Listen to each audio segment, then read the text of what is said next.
Morning, everybody. It's 9 o'clock. We have several public hearings to take care of this morning, so I will start with the public hearing address. I'm hearing an echo. That's you. I don't think I was echoing myself. But There's a speaker on somewhere. yeah, somebody has a speaker on. I will start. This is a public hearing for proposed Regional District Okanagan-Snoqualmie bylaws numbers 2800.08 2022 zoning bylaw amendment for 501 East Side Road, electoral area D. Also 2458.18 2022 OCP bylaw amendment for 2265 Naramata Road, electoral area E. Also for 2458.17 2022 and 2800.05 2022 OCP and zoning bylaw amendments for 9540 and 9550 Shoot Lake Road, electoral area E. Also for 2497.13 2022 and 2498.24 2022 OCP and zoning bylaw amendments for 240 Lawless Creek Road, electoral area H. Also for 2800.10 2022 zoning bylaw amendment for 134 and 135 Clearview Crescent, electoral area I. And finally, for 2800.01 2022 zoning bylaw amendment for mapping updates. The proposed bylaws and related information, including written comments received to date, is available for review on the Regional District's webpage. At this public hearing, all persons wishing to speak will be given an opportunity to do so and are asked to commence their remarks by stating their name and address. Written comments may be submitted before closure of the public hearing. Anyone wishing to speak at this public hearing is asked to do one of the following.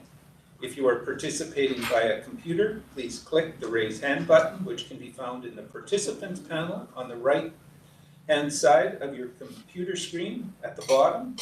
This will indicate that you wish to speak. If you are participating via phone, please press *3 on your phone's keypad. This will also indicate that you wish to speak. Having indicated that you wish to speak, you will then be placed in a queue until invited to speak. All speakers will be restricted to a time limit of 5 minutes until everyone who wishes to speak has had an opportunity to do so. Anyone wishing to speak a second time may do so by following the same protocol, selecting the raise hand button on your computer or by pressing *3 on your phone's keypad.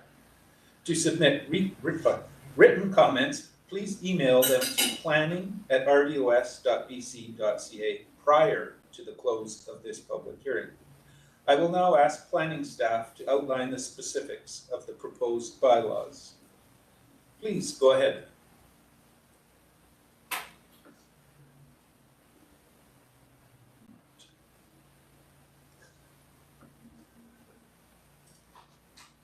There's Chris.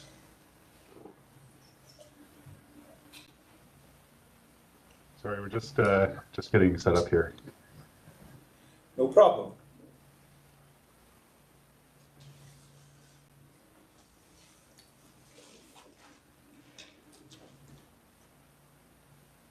All right, so first we have the proposed zoning bylaw amendment number 2800.08 2022.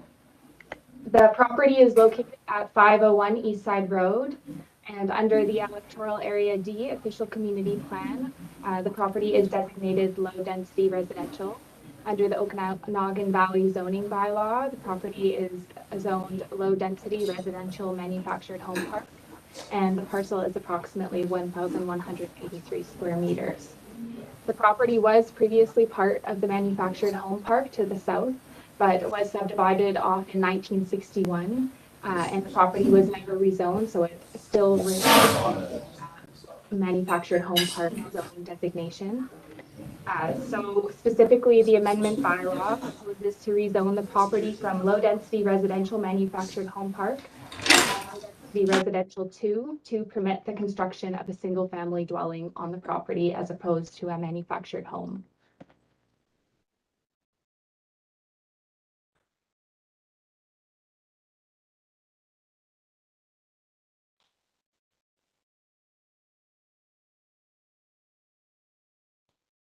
Okay, so the next public hearing is in relation to an OCP amendment to electoral area E official community plan number 2458.18.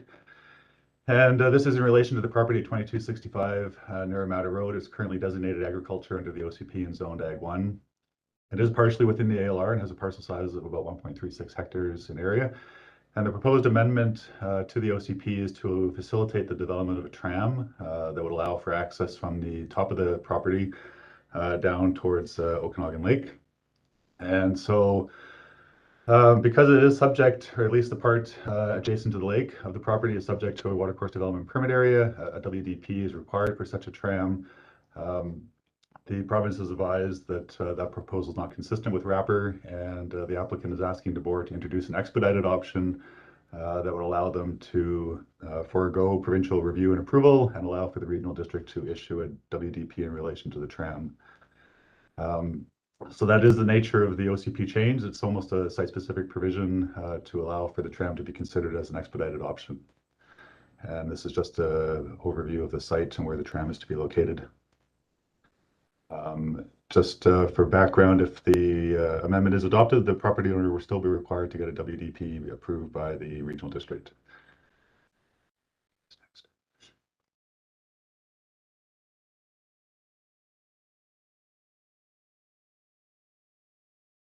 Thank you. So the next one is related to the Shoot Lake Resort in Northeast Electoral Area E. The property is right on Shoot Lake and owned by the resort. And then in combination with that, there is a Crown land lease for the surrounding land.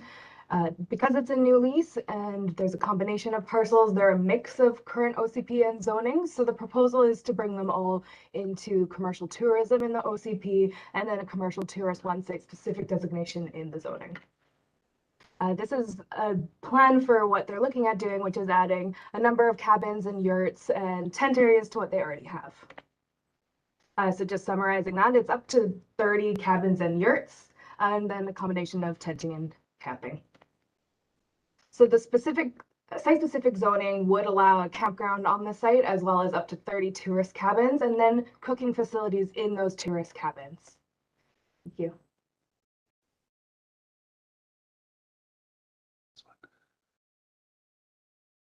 Okay, next is an OCP and zoning amendment in electoral area H, number 2497.13 and 2498.24. So this is a parcel that's just to the west of Tulameen. It's currently designated large holdings in the OCP and large holdings 1 in the zoning bylaw. It's about 12.6 hectares in area, and the applicant is seeking the rezoning in order to undertake a 10-lot bare land strata subdivision of the parcel. So they are asking the board to consider changing the OCP amendment designation from large holdings to small holdings, and similarly to change the zoning in the zoning bylaw from large holdings 2 to small holdings 3.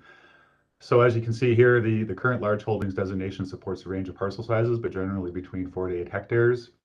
And the LH2 establishes an 8-hectare parcel size for subdivision. Under the applicant's request, the small holdings designation allows for a greater range of densities of smaller parcels, and the SH3 would allow for a minimum parcel size of 1 hectare. And this is just an overview of the applicant's proposed 10-lot layout of the subject property.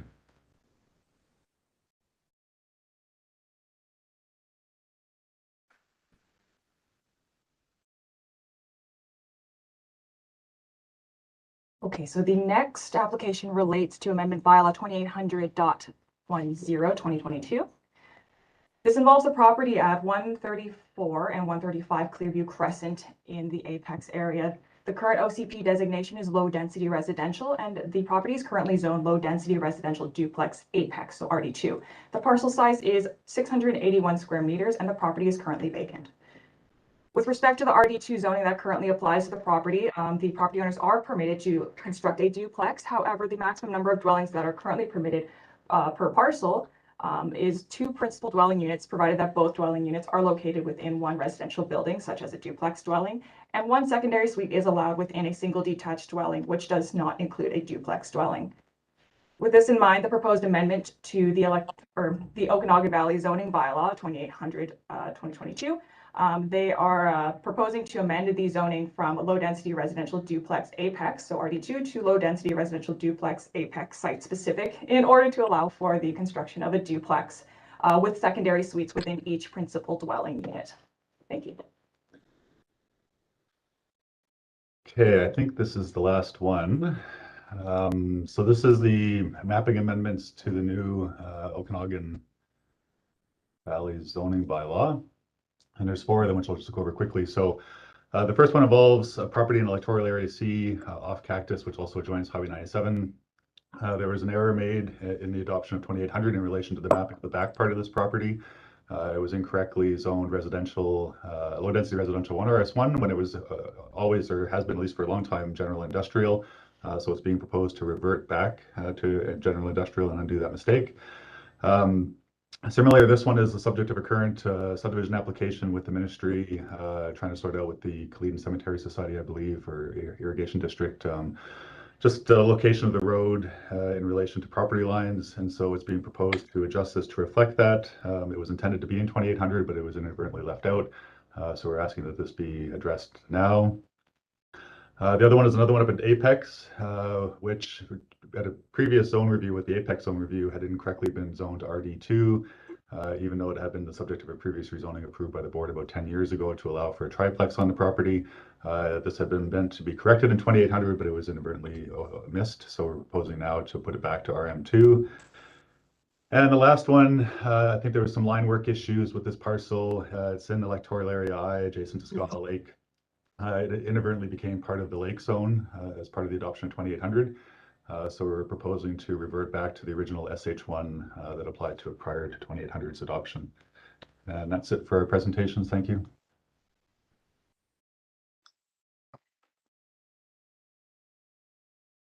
Still sharing.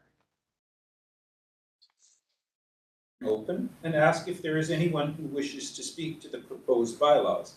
I would ask, though, that once, if you raise your hand or press *3, once you're acknowledged, please state your name and address, as well as which bylaw you're wanting to speak to, which one of the 6 you would like to speak to. So is there anyone who wishes to speak to the proposed bylaw changes? We have 1 caller in. 1 caller in? Okay, I will ask the caller to please go ahead and state your name and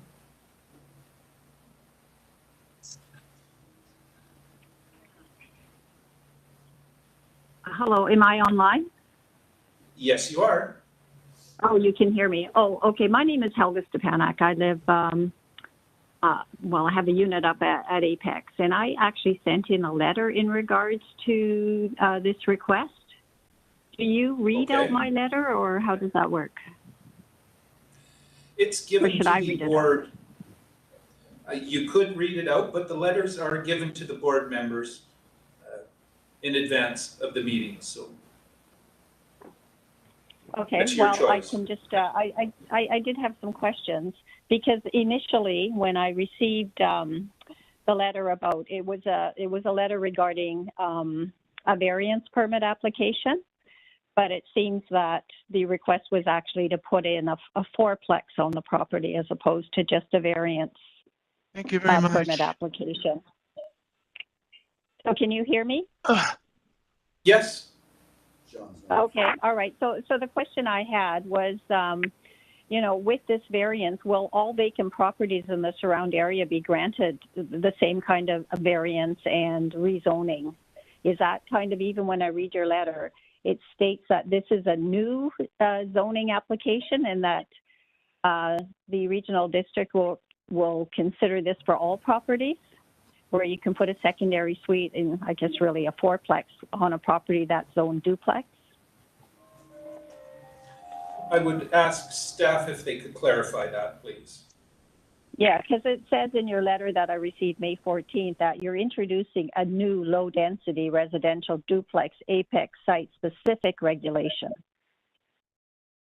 Yes, so the zoning bylaw, it's only for that specific property at 134 and 135 Clearview Crescent. So that's just one single parcel. The original development variance permit application that you letter that you received, that permit application is no longer active. They are currently seeking just the rezoning. Just the rezoning. So if this passes, then there's a possibility that this new low density residential duplex apex site-specific regulation under section 16.7 will be passed and will apply to all other sites, or no, just really everybody would have to make this application?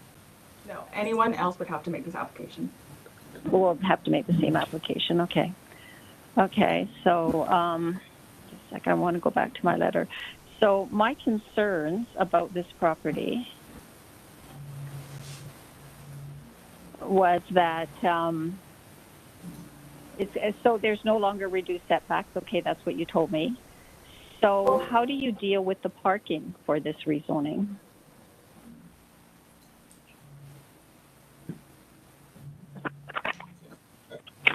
Concerns about the parking, but please continue. So how do you deal with the parking? So in this map that you attach,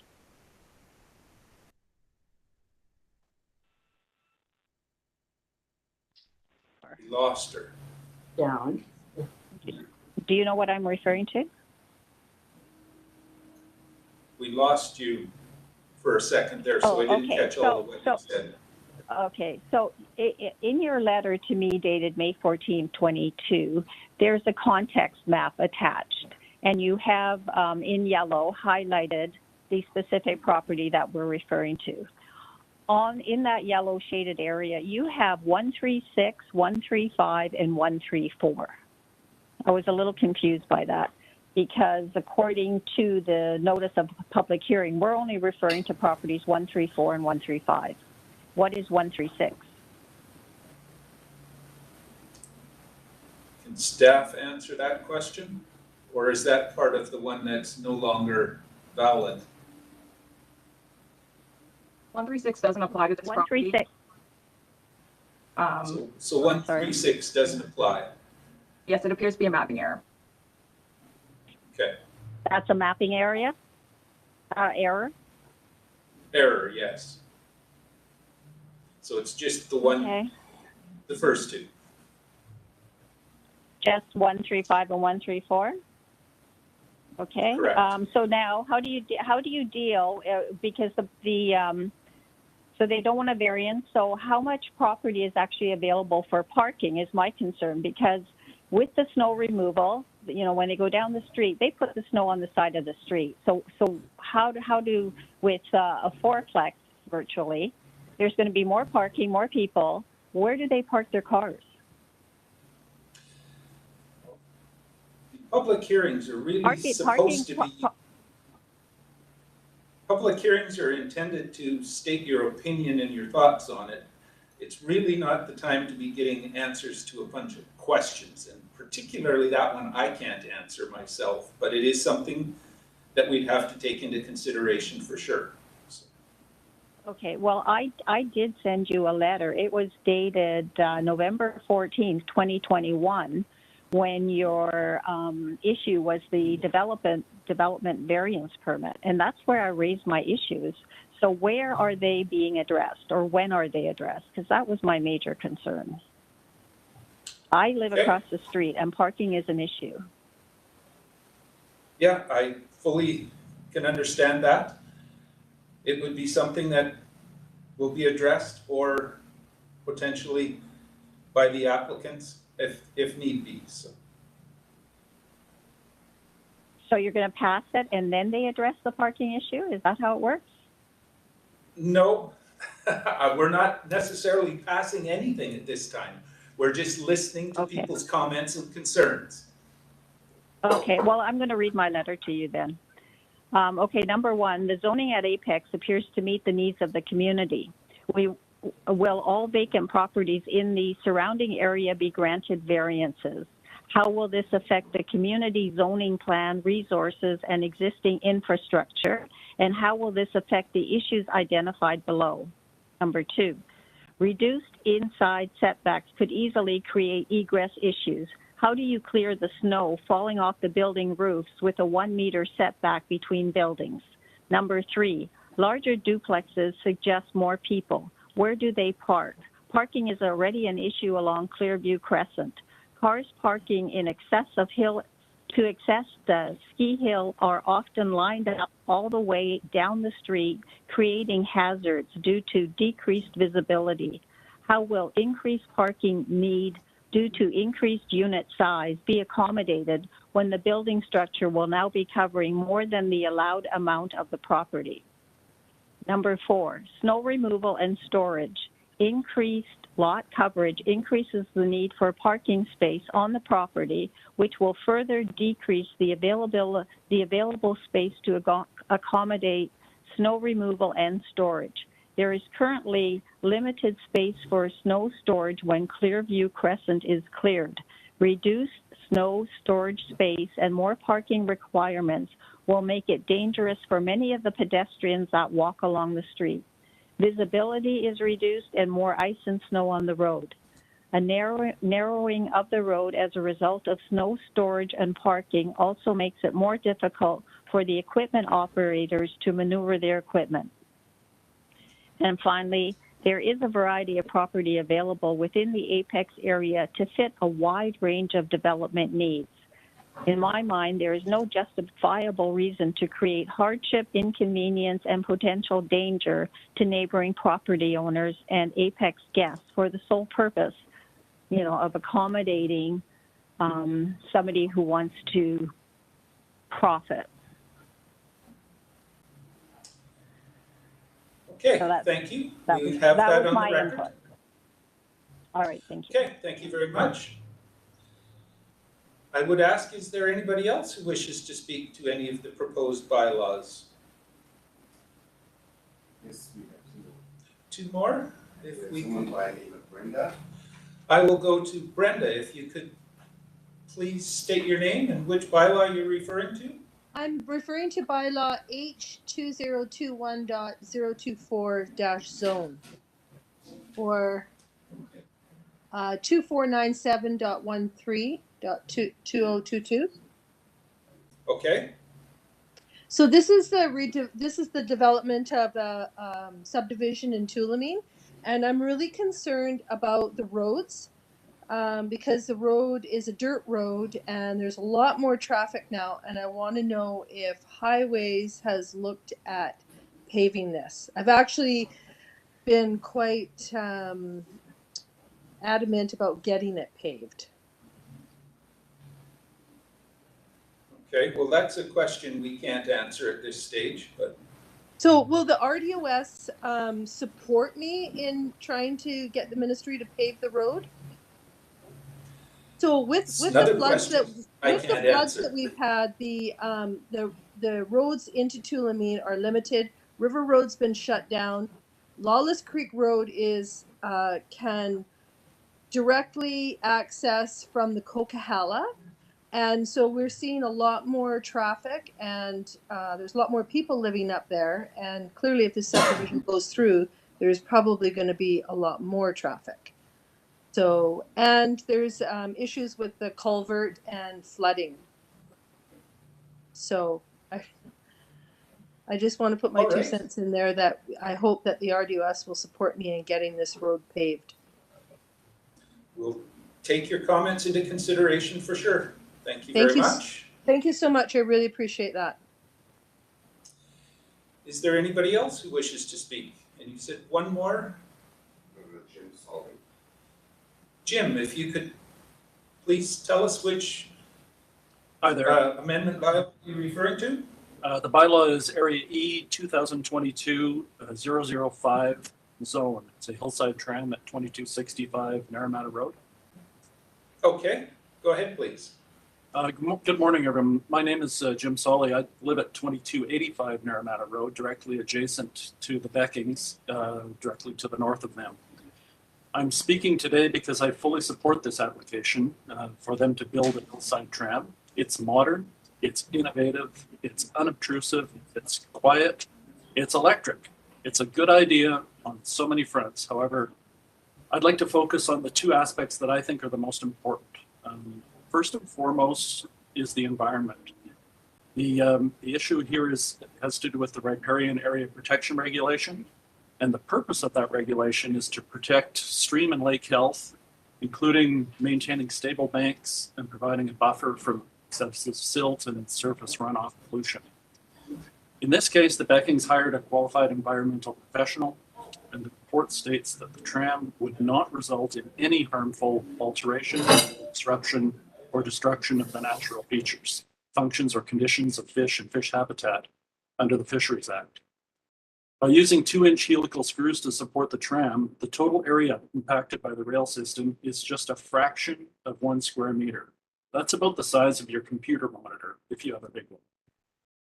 Compare this to digging a trail or a road that zigzags down the face of the steep hillside. That's a recipe for erosion and surface runoff. Excavating is a really bad option.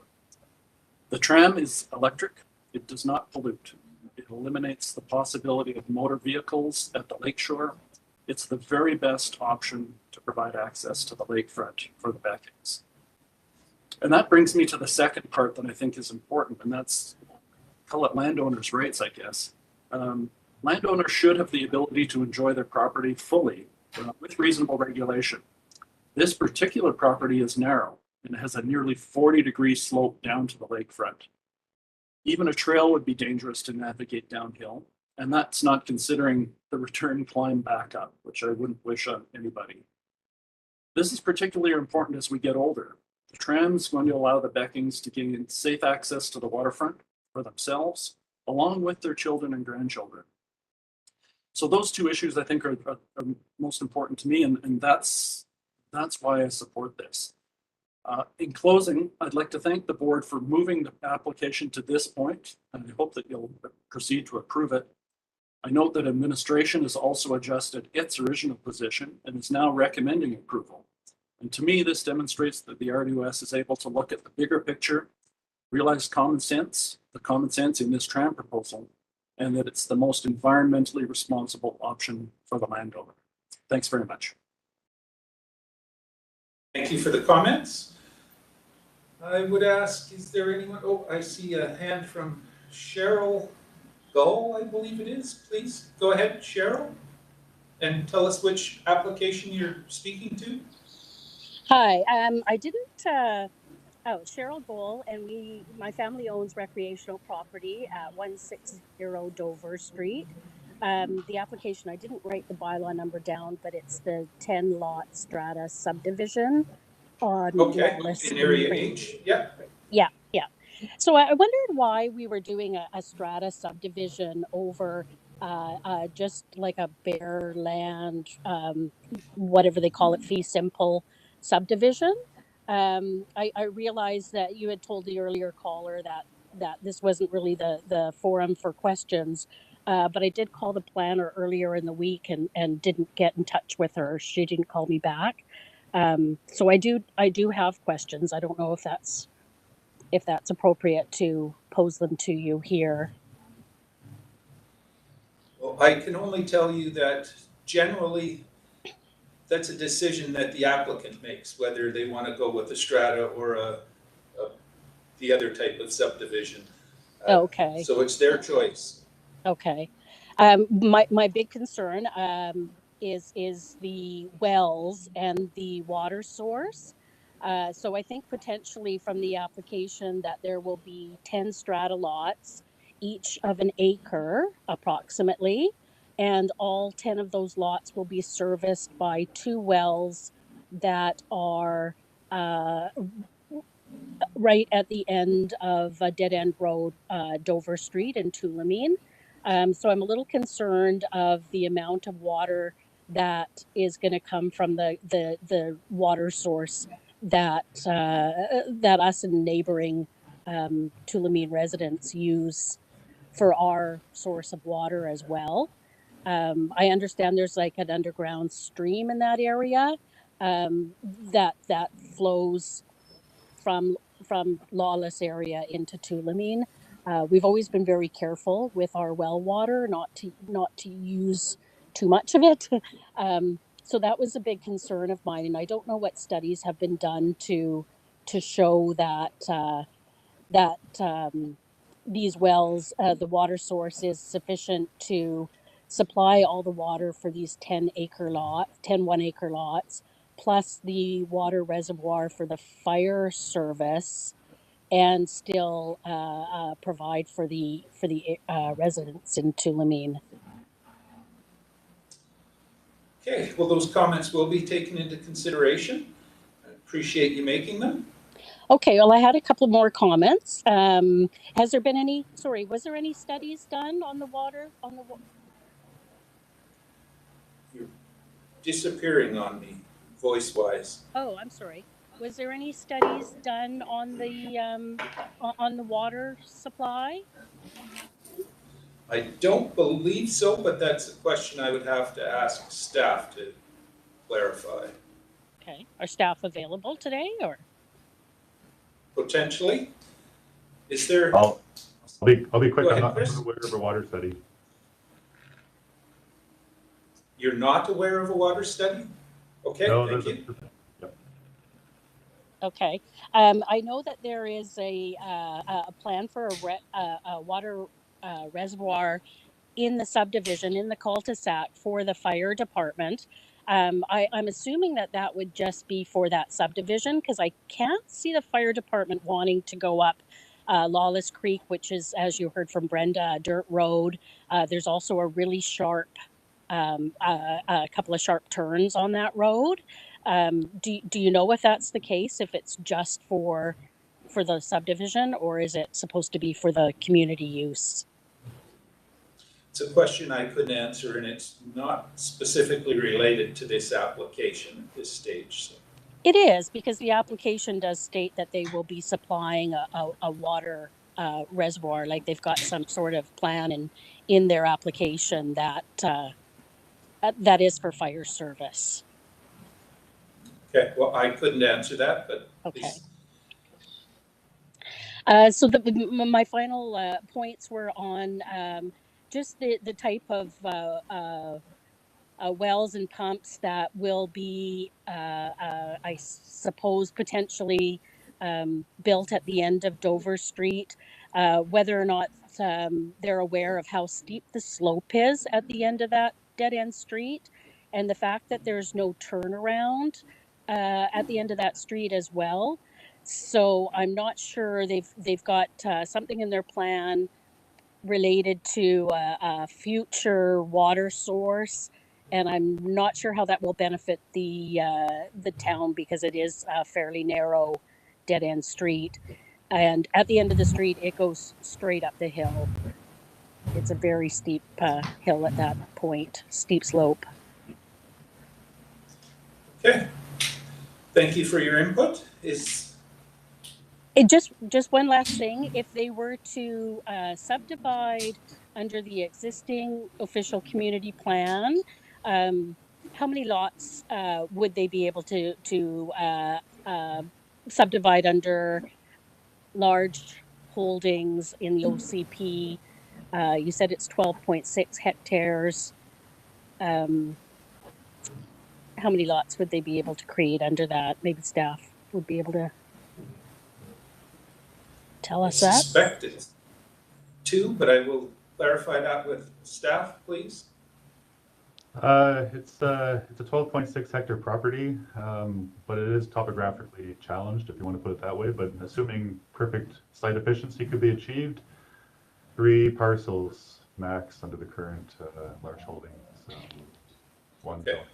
And if it was just a straight subdivision, like fee simple, would each lot would put a well and their own services on their own lot, rather than the strata idea of having all the services in one location. Is that correct? Assumption? Correct. Okay. Yes. So I don't support the existing plan. I'd be fine with the rezoning subdivision if they were to do like the regular type of subdivision where each lot would have its own services. But in the current application, I just think there's too many unknowns to be supportive of the current plan. Okay, thank you for your comments. Thank you. Is there anyone else who wishes to speak to any of the applications at this point? For a second time, is there anyone else who wishes to speak? Am I missing any hands, Danny? Okay, thank you. For a third and final time, anyone who wishes to speak, and also a reminder to, this is the final opportunity to submit letters.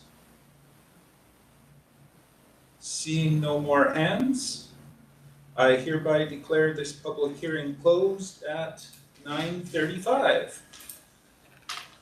Thank you, everybody. Okay, we will move on. Committees, the first one is Planning and Development, and I will ask Director Knodel to chair that one, please. Go ahead, Director Knodel. Thank you, Chair Pendergraft, and welcome to the June 2nd, 2022 meeting of the Planning and Development Committee. I'm looking for an approval of the agenda, a motion to approve. Thank you, Director Traynor, seconded Director Robinson. Our first issue, our first item is the delegation from the Agricultural Land Commission. CAO Noel, would you care to do the announcement, please?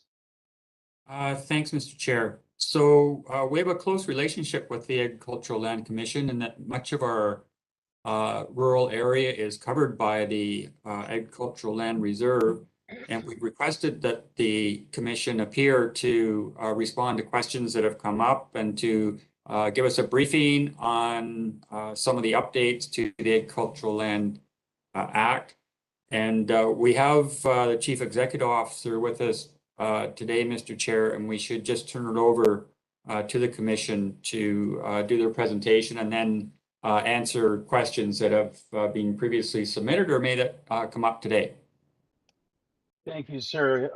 Is Ms. Groot available for? Do we have Ms. Groot online yet? Good morning. Hi, welcome to the speaking. committee. Please go ahead and give us your submission. All right, thank you. Just give me a moment here and I'll attempt to share screens and launch the presentation.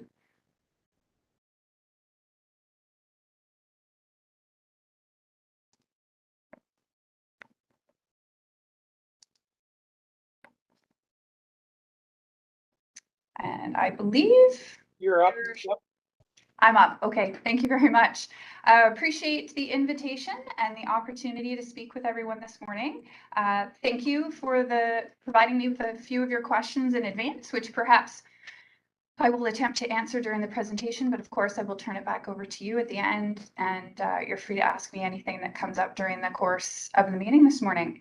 I'd like to start things off by acknowledging that I'm joining you today from our head office in Burnaby, which sits in the traditional territory of the Coast Salish people, including the shared territories of the Squamish, Musqueam, and Tsleil-Waututh nations. And I know everyone is familiar generally with the concept of the ALR and the fact that it sits largely in the valley bottoms where we know settlement also occurs. There's over 75% of the province is greater than 1,000 meters in elevation. So from a land-based perspective, we're very mountainous. This is generally, where you find the ALR across the province. And I think something that's not often talked about is 50% of that just under 5% land-based is actually Crown. And 77% of that Crown actually sits in 4 regional districts, the Caribou, Peace, Thompson, Nicola, and Fraser Fort George. So Crown ALR, which I respect is not in the jurisdiction of you as a local government, makes up a tremendous amount of that 5%. So we're talking with local governments and yourselves about land use decisions, we're actually talking about much less than that 5%. And if we look at the Okanagan administrative region, now this administrative region boundary is established by our legislation, and at times doesn't necessarily reflect how everyone feels about what should be located in the Okanagan administrative region. But this region which you are located makes up 5% of the provincial land base, and 5% of this region is in the ALR. Now, there has been some updates to our legislation, quite substantive. We have a modernized act and 2 regulations that came into force and effect on February 22nd, 2019. And at that time, Section 6, which is the purpose and mandate of the Commission and has been since its inception in 1973, has always been to preserve agricultural land, encourage farming and collaboration with other communities of interest, and to encourage all levels of government to accommodate and enable and encourage farming in all their plans and bylaws. In 2019, however, our purpose and mandate was expanded or clarified with the requirement in every decision-making process the Commission makes. It must give priority, as set out in what is now called 6 sub 2, to protecting and enhancing the size, integrity, and continuity of the ALR and its use for farming. So, purpose still the same, but there is prioritization that must be applied to all Commission decision-making on applications, notices of intent, even CNE actions. And so I wanted to talk a little bit today about our relationship with local governments and the legislative framework, which I know there were a few questions about that, in particular as it relates to the changes in legislation. But local governments are extremely important. You're essentially partners in the legislative framework with preserving and planning for agriculture. You have your own regulatory jurisdiction over, as I've said, a tremendous amount of ALR. You're the first step in almost every application process, and where you have bylaws are a partner in compliance and enforcement.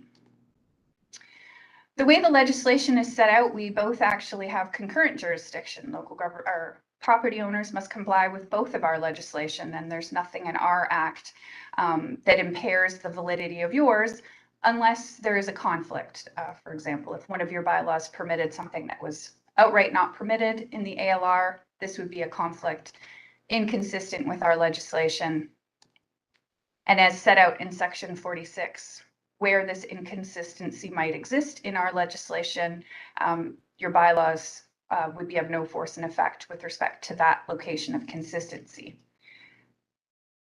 And so if we think about the legislative framework and what it was likely the goal of the ALC Act was to have this overarching umbrella piece of provincial legislation that informs the development of local government legislation on the landscape we call the ALR. Now we know in reality, there's some variability with respect to what this looks like. Not all bylaws are consistent with the Act and Reg, and we do know that this creates many times confusion for property owners. Property owners or prospective property purchasers tend to rely on local zoning and OCP to help them inform what they can and can't do, or local plans in that regard when acquiring property. So the outcome of inconsistency can be confusion for the property owner. And we do know that not all of the ALR is regulated by local government bylaw, as is the case, I believe, in Area G and B of your regional district. And you can see here that while almost 90% of the ALR that is within private jurisdiction is regulated by zoning, only 57% of it requires building permits. And building permits are really one way to have eyes on what is occurring in the ALR in terms of the authorization of building permits and consistency with land use regulation. And we know from a survey we did of local governments in 2016 that inconsistency and the challenges that exist at the local level continue. And we're hoping to be able to redo this survey post some of the legislative change. We're not sure the dialogue has really moved that much, although the real big topic back in 2016 was for the provincial government to have more or a greater role in residential housing in the ALR, which of course is one of the big substantive changes of the new legislative framework. And interestingly enough, one of the big issues that local governments decided in terms of the top issues was this issue of conflicting bylaws with ALR use and regulation, and people really believing they might be conducting something that's permitted by local zoning, and then discovering that it's not permitted by ALC legislation. We all know that this is essentially what we're competing with, an ever increasing pressure for growth and demands at times on the ALR. I would suggest that the dialogue isn't always about exclusion or inclusion of land into the ALR. It's oftentimes a discussion about what is occurring in the ALR. Our legislative framework has been modified over time to provide accommodation for commercial and industrial related agricultural activities to occur in the ALR. And I know from some of the questions I've received, this is potentially one of the issues for local government. Local governments have the power to regulate in the ALR, not prohibit, but some jurisdictions I do know are looking at those topics specifically. If you consider some recent changes to the legislation around cannabis and even controlled environmental structures for vertical farming, which I'll talk about in a few minutes, government is pointedly making or including messages around local government's ability to prohibit those should they wish by bylaw, for some of the concerns I know I've seen expressed in some of the director's comments. I also understand from some of the questions that within the RDOS, there's possibly lands that are not in the ALR that might be considered for inclusion. And the commission is always interested in having those conversations with regional districts. And if you do have situations that exist like that, inclusion applications or resolutions that engage the commission in a dialogue about what might be out there is something that we would welcome and appreciate working with the regional district on. So I'm just going to flip over to the two most recent changes to our legislation. It's changed a tremendous amount since February 2019, but the first one, of course, is what government referred to as the residential flexibility regulation changes. And this, of course, was initiated by the Ministry of Agriculture, who holds the pen on our legislation. The ALC doesn't have a role in drafting either the act or the reg, and are often just consulted as a stakeholder, and it just depends on the situation and whether or not we are at the table or not. And this change was clearly intended to provide property owners, whether they farmed or not, an opportunity for a small residential sort of secondary dwelling unit. It could be used for any purpose. It has no occupancy restrictions, so its use could be for a commercial tourism activity. It could be a long or short-term rental. It could be for farm help. It could be a relative. Really, there isn't any restriction in the provincial framework. But that being said, local governments have the authority to further regulate and restrict and or prohibit. We do know that there are municipalities in BC that don't provide for a small secondary unit and have no intention of changing their bylaw. So really, this is something that could be decided at the local community level. And I did share a frequently asked questions document by email yesterday. It comes directly from our website. I thought it might prove helpful in terms of answering some of your questions. It's accompanied by a residential bulletin that provides anyone on the website with a bit more clarification of the legal terminology that's used in the legislation. And both of those can be found at the web address that I've included at the bottom of this slide. The change with respect to this accessory residential unit is that there could be the provision for one, provided when this additional structure was going to be constructed, there is only one residence on the parcel. This means that if, for example, there is another residential structure for farm help or another manufactured home already on the property in addition to the principal for a resident or family member, that means that this additional dwelling provision cannot be exercised because there's more than one residential dwelling on the property. So essentially you have to have a parcel that has only a single residence on it.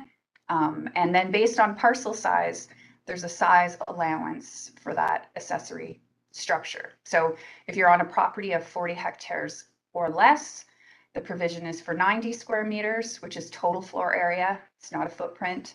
And on a property larger than 40 hectares, it's 186. And of course, that's if local governments permit. The fact that your bylaw might be silent actually means that it's a use that's not permitted. As we know, with zoning legislation and our legislation being permissive, it clarifies what you can do. And the fact that a bylaw is silent or doesn't include this provision doesn't mean it's permitted. So local governments that are wanting to provide for this accommodation would want to consider including it in the bylaws and or adjusting your bylaws if they don't reflect what's provided for in the ALC Act and regulations, so we avoid that challenge with inconsistency that I was just talking about earlier. But it's really important to communicate this to people. On this note, our legislation doesn't supersede yours. This is something you could or take advantage of. You could permit or not permit. So the fact that it is spoken to in my act doesn't mean it compels anything if the local bylaws don't align with it.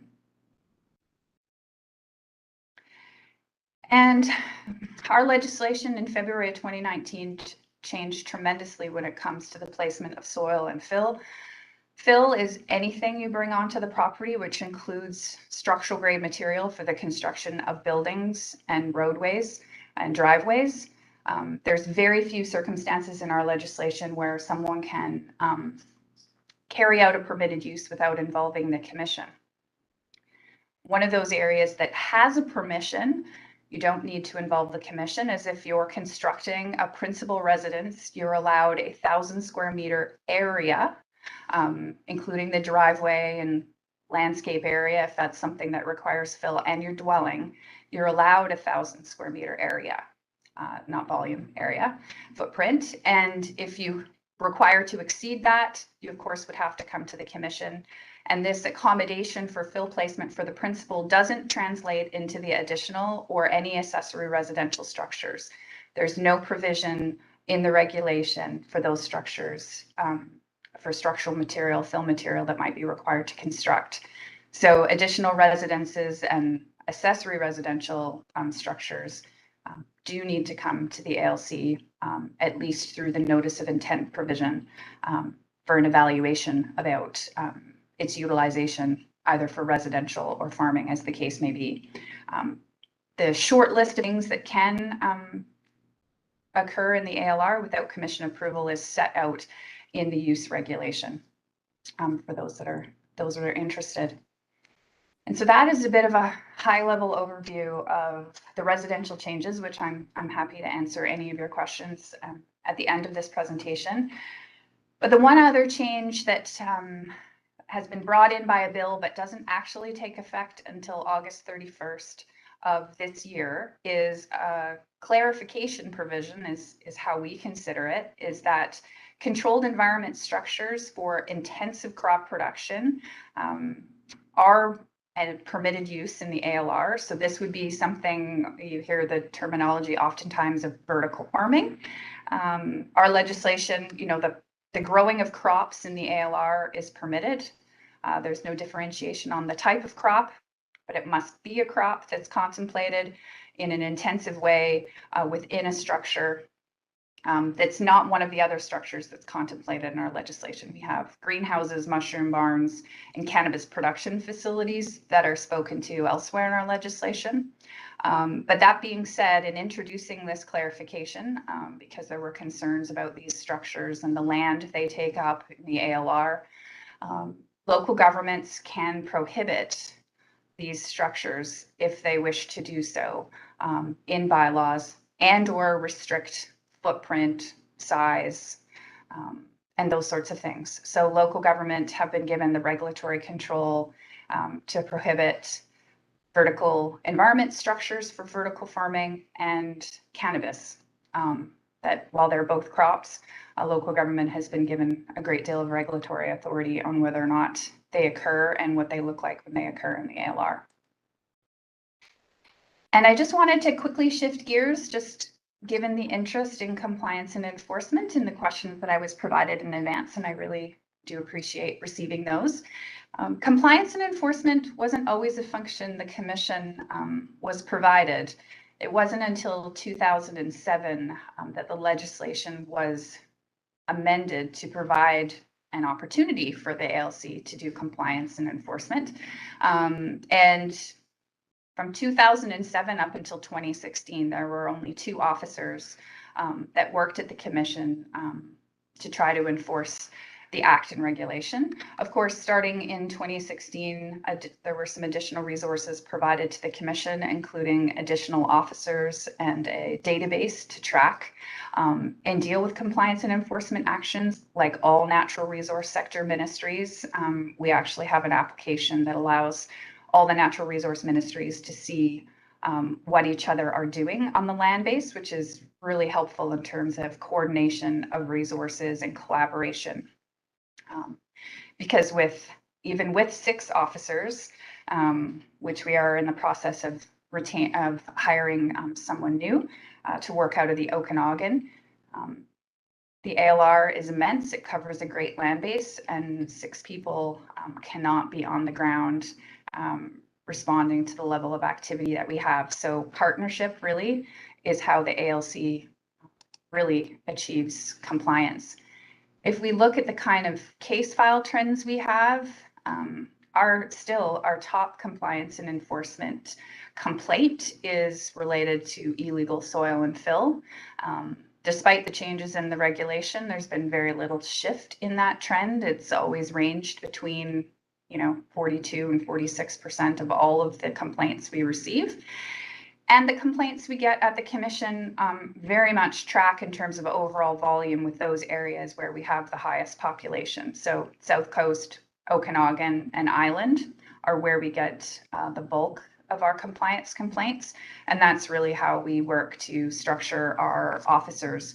We have 3 officers that work out of the Lower Mainland to deal with the South Coast related complaints. We have 1 supervisor officer that works out of Kelowna, 1 works out of Kamloops, which really is the backstop for the officer working in the Okanagan. We have an officer working in Nanaimo on the island, and we're starting mid-June. Another officer will be working out of Oliver. So we have been working to try to locate those resources within the areas where we get the most intensive case volume. And we only work based on complaint with 6 officers, well, 5 right now, but soon to be 6 officers. And anyone can implement a complaint to the commission through our website. And what's interesting is we differentiate between complaints we get from government agents, like local governments, and the public. So last year, 46% of the complaints we responded to, we call referrals, and that meant they came from other governments asking us to do enforcement, and 54% of them came from the general public. This is a fairly consistent trend, and some years is even closer to 50-50. So local governments are often looking for us to initiate compliance and enforcement. And there's often a lot of talk and interest in the tools that are available to the commission, and I often hear, why don't we do this? Why don't we do that? We're a tribunal, which makes us different than even a ministry regulator, and it definitely makes us different than local government. I worked in local government for 17 years, and for a good chunk of that, I had responsibilities for bylaw enforcement and building. So very familiar with the enforcement tools provided by the Local Government Act and the Community Charter, which I will confess I think are in many cases stronger, more effective tools, at least in terms of short-term action, than what we're provided here at the Commission. We do work on notices of contravention, of course, have stop work order powers. We can order remediation, and our legislation was updated in September of 2020 to allow those orders to now be registered on title.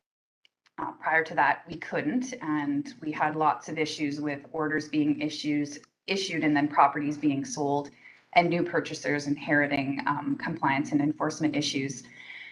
But anyone who fails to comply with those orders, we of course have to go to court, make application for compliance, and we do not have ticketing or fining provisions.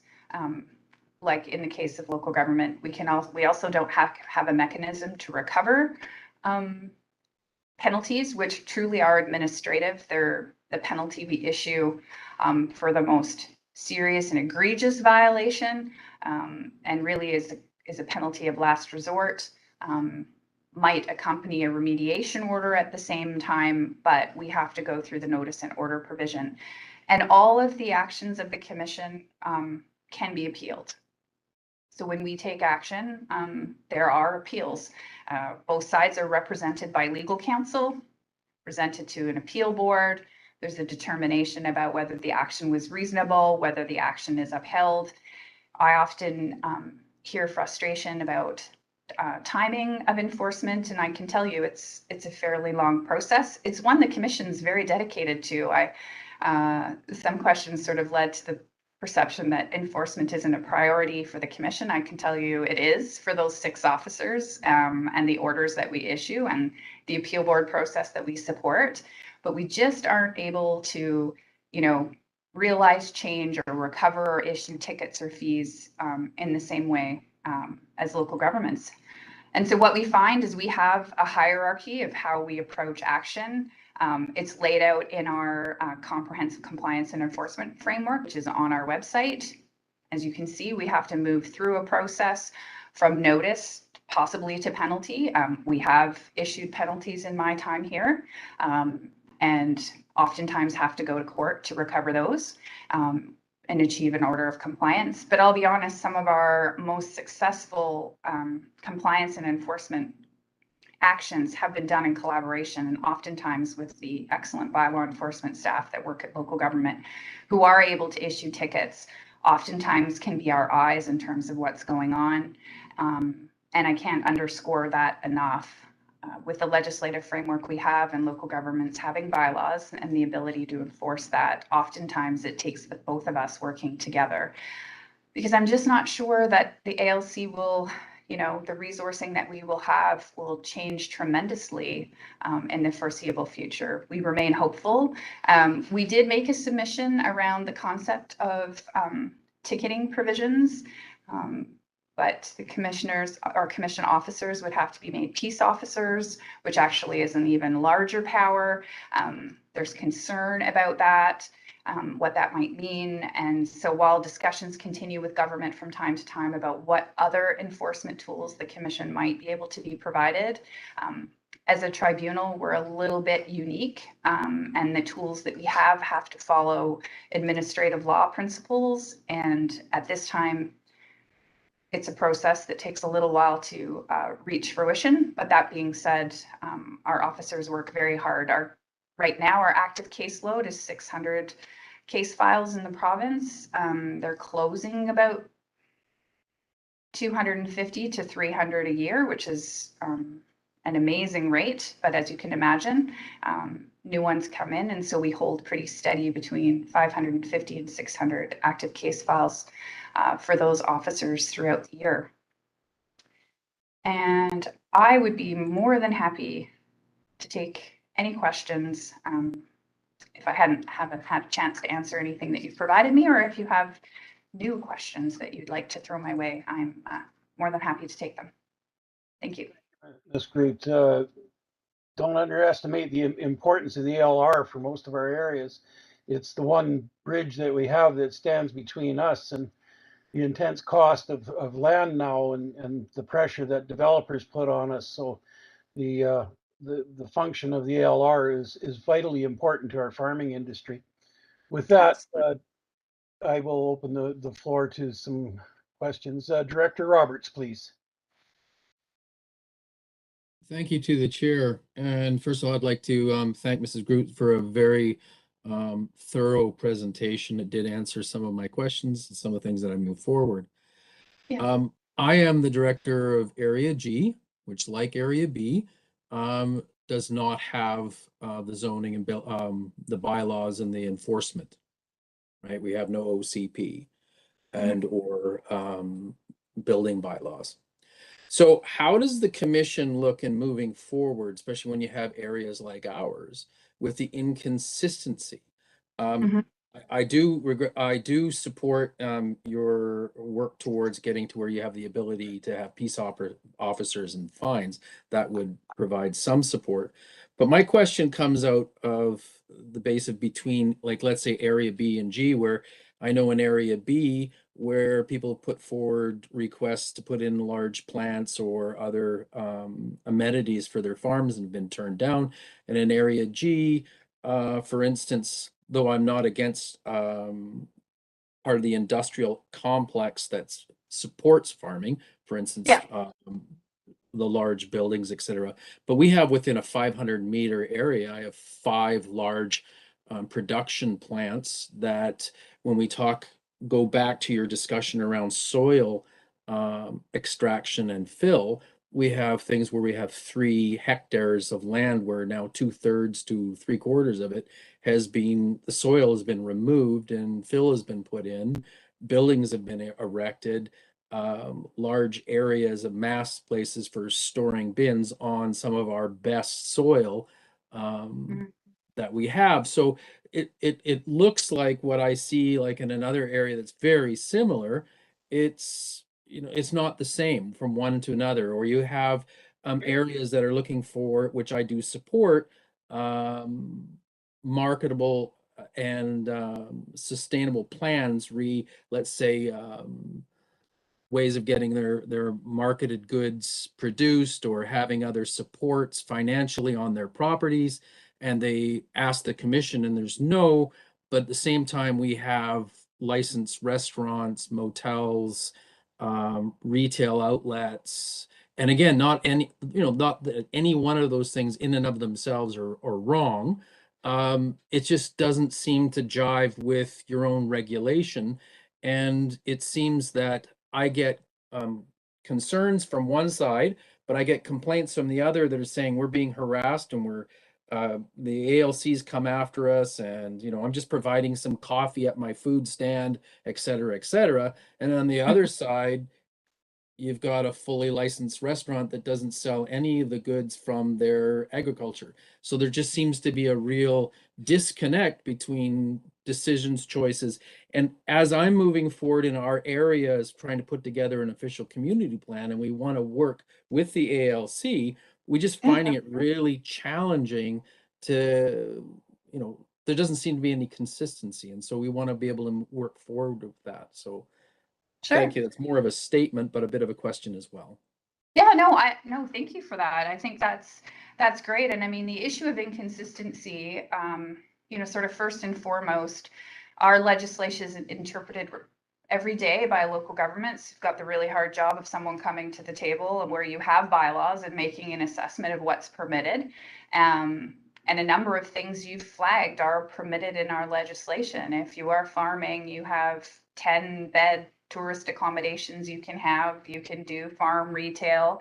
And the wine industry is really the only one that's been provided food and beverage tasting lounge provisions, which in many cases look like restaurants. And so when you say permitted or not permitted, there's a few things going on in terms of who's interpreting compliance with our legislation when building permits are issued. There's the reality of what happens in areas where local governments don't require to be consulted and people are making decisions on their own. And then so those are the things that one might traditionally not think of as agriculture. And then there's the intensity and the tenseness around agriculture that looks a lot more industrial in terms of the industrial provisions in our legislation, which have no requirement with respect to soil capability, and there's really no regulation in there. I often talk to local governments about our legislation says you can't prohibit something, but it doesn't say that, like, the premise is you can regulate it. So if local governments wanted to have bylaws that contemplated those sorts of things, I think that's dialogue that local governments could have with the Ministry of Agriculture and ourselves about the tremendous power you have to regulate. So I guess it depends. Some of that inconsistency you're talking about is there's 153 municipalities. Everyone has a varying different role or understanding at the local level about what our bylaws permit. Oftentimes zoning or OCPs aren't consistent, and even staffing will rely on those heavily as well, which could set us up for a situation of inconsistency. And we only know what we know in terms of complaints, but we don't if we don't get a complaint, we don't necessarily know about the situation, and have to run the test of the legislation. I've hired some people over my time here at the commission and often heard them talk about properties that had been excluded just from their personal perspective, and only to learn that these lands aren't excluded from the ALR. Those are uses that are permitted, provided they're supporting the processing or retail of the commodities that are grown on the property. So, any conversation RDOS wants to have about bylaw development, whether it be OCP or zoning, and how we can work collaboratively together, we'd be so pleased to be at the table and have those conversations, because this consistency you're talking about, we can only achieve it together. It's not something that's going to come, from 6 individuals trying to do compliance and enforcement. We all have to be working at the front end of it. And some of it is the provincial government's responsibility. There's a recommendation in the revitalization report for a cumulative maximum footprint per parcel for some of these uses, and then over and above if you demonstrate a business case and application to the commission. So the revitalization committee, that independent group that went around the province, has made some recommendations that, while the minister accepted all those recommendations, not all of them have been realized. And our message as the commission is we ourselves are quite blind to what's out there, because we aren't the ones that authorize permits. And we're in discussions with the Ministry of Agriculture right now about how we could use their agricultural land use inventory work, budget, and funding to try to provide a better snapshot and lens about what is the state of the ALR to help inform better land use decisions, because I think that also gets to the point that you're raising as well. Thank you, Ms. Groot. Director Bush, please. Yes, thank you, through the chair. Good morning, Kim. I'm George Bush, and I'm a director for Costin area, which is south of rural Karamis all the way to the border. And we're probably about a third of our land is in the proposed national park. And my concerns, and I'm wondering if the ALC has the same concerns, is the loss of agricultural land due to the national park. There's probably about 10,000 acres of ALR land that's in the proposed boundaries, and at least 1,000 of that acres is prime land in my area. And I'm just wondering if you have the same concerns, can you pass them on to the Ministry of Agriculture? Because, over the next 100 to 200 years, there's a possibility of losing a lot of agricultural land there. Yeah, thank you. Thank you for that comment. The challenge we have as a commission is parks are an outright permitted use, provided they are designated by the provincial federal government. And so when we talk about the ALR, we actually did some work in 2019 to identify that right off the top, about 7% of the ALR isn't available for agriculture, either because it has a road on it, a water body, or park, conservation, wildlife management area, federal land designation. And so I think our message has been, there isn't that great of a lens on what the cumulative impact is of various land uses in the ALR, many of which either predate the ALR or outright permitted. And that is part of the work we're trying to do with the ministry, is to get a better sense of the cumulative impact of land use in the ALR, whether it be a park. We also have heritage archaeology designations that have influence, streams, lakes, all of those things are actually in the ALR, which when you pull all those factors out, gives you a much different picture of what's available. You'll often hear people say, well, 50% of the ALR isn't farmed. And I often say, well, 1, it's ownership, and 2, it has to do with what might already be there, and parks. So that is a piece that we're really trying to work with the province to get a better sense of what is the state of the ALR. Thank you, Ms. Groot. No more questions that I see from the panel, but I do have a couple of questions and comments. The secondary building, the 90 meters square meter, was total floor footage, not the footprint on the ground. And yes. A little concerned about that. right now, small farms, their survivability quite often is incumbent on family coming home and taking over the farm. And that isn't allowing a lot of room for starting families. So, and I have no problem with the footprint, but stackability could probably be used to make that a little more attractive. Perhaps we could have that conversation in the future.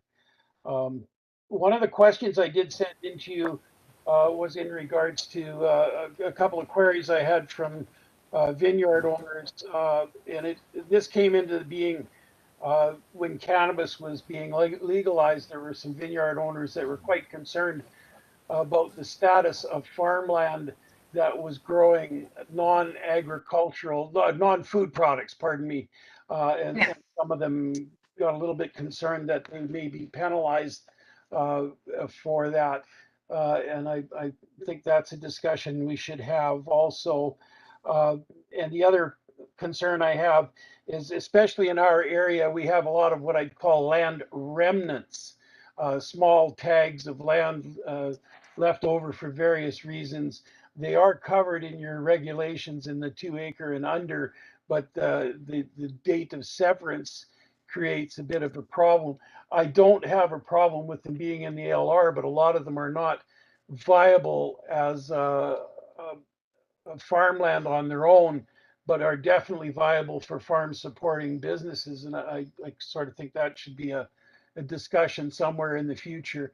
I do want to thank the ALC for their move on farm labor residents in a temporary venue. That's working out very well in this area, and it doesn't permanently impact the land with zoning changes. So that was a very positive thing. I'll turn it back to you. Thank you. Thank you. Well, I will take credit for our work on trying to move temporary farm labor accommodation as quickly as possible, and the commission's streamlined process.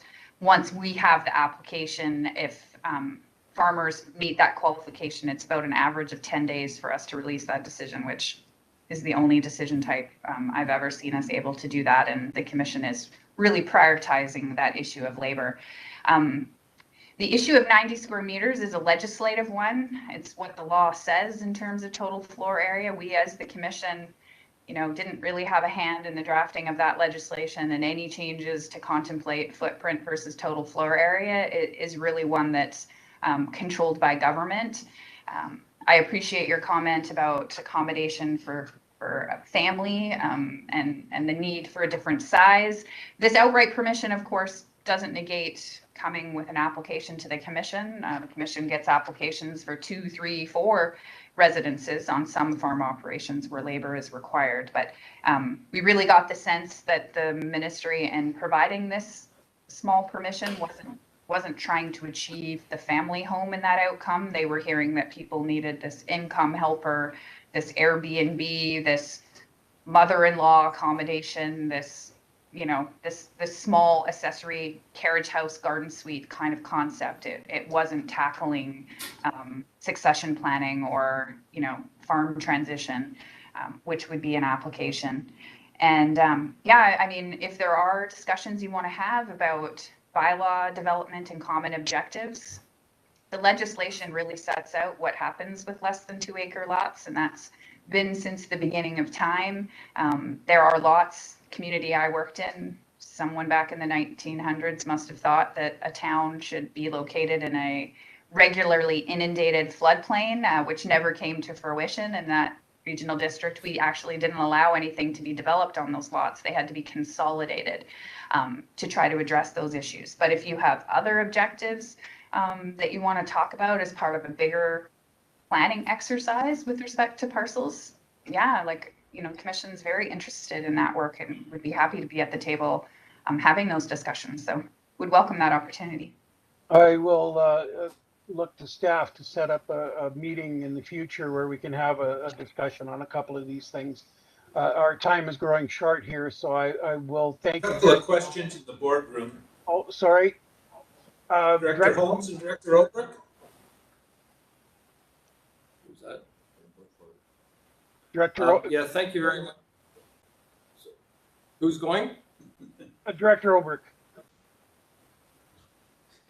Thank you to the chair, and I'm going to pick up on the last comment. I do have a couple questions, but I heard with great appreciation, the best tool is collaboration. This is a collaborative government process. Communication is so important. The chair is going to speak to staff and request further communication, collaboration, and I want to applaud that. I think that is the key takeaway from this presentation. I have a couple questions. Comment first. I like the idea of us getting more land into the ALR, and maybe there's things we can do together to accomplish that. I think also you mentioned 153 was it municipalities. My information, there's 162. There's 27 regional districts. We're not all the same. Even within this regional district, the 9 electoral areas are not all the same. We don't have the same authorities in a regional district that municipal charter gives to municipalities. That's not the same. So there's a lot of permutations, combinations of distinction, difference, which of course gives rise to the opportunities that come from good collaboration. My questions are one of clarification and then suggestion. You mentioned concurrent jurisdiction. I lost the what the answer is to what happens when there's a conflict. I've seen a lot of conflict between our zoning and ALR. This has come to the APCs over the years, advisory planning commissions. I've seen confusion with staff, confusion among applicants. You mentioned the confusion yourself. I think there's no doubt there's confusion, but my question is, two-part. If there's a conflict, oh my gosh, the screen just went black. I don't know if you're still there. Yeah, I can still hear you. Can you hear me? Yeah, Wonderful. I can hear you. So if there's a conflict between a ALR, ALC rule and a local government zoning, is one of those going to be paramount? Is one going to overrule the other? What's the clarification? I have put suggestions to staff in the past that why don't we legislate accordingly? So if, for example, the ALC is paramount, or let's put it another way, maybe they're the best approach. Why don't we make our legislation clear that we defer and if there is a conflict, we make it clear from the beginning that the ALC rule is the one that we support. Now that's a complicated process. I am a lawyer, so I do know it's possible to do these things. But the question I have for you is one of clarification. What is the rule if there's a conflict? And secondly, the second part of my question is what suggestions do you bring forth to help with that confusion and opportunity for us to collaborate and do better in that area? I think that's a real problem area. Awesome. Could be my favorite question. Well, the ALC Act isn't superseded by any other piece of legislation.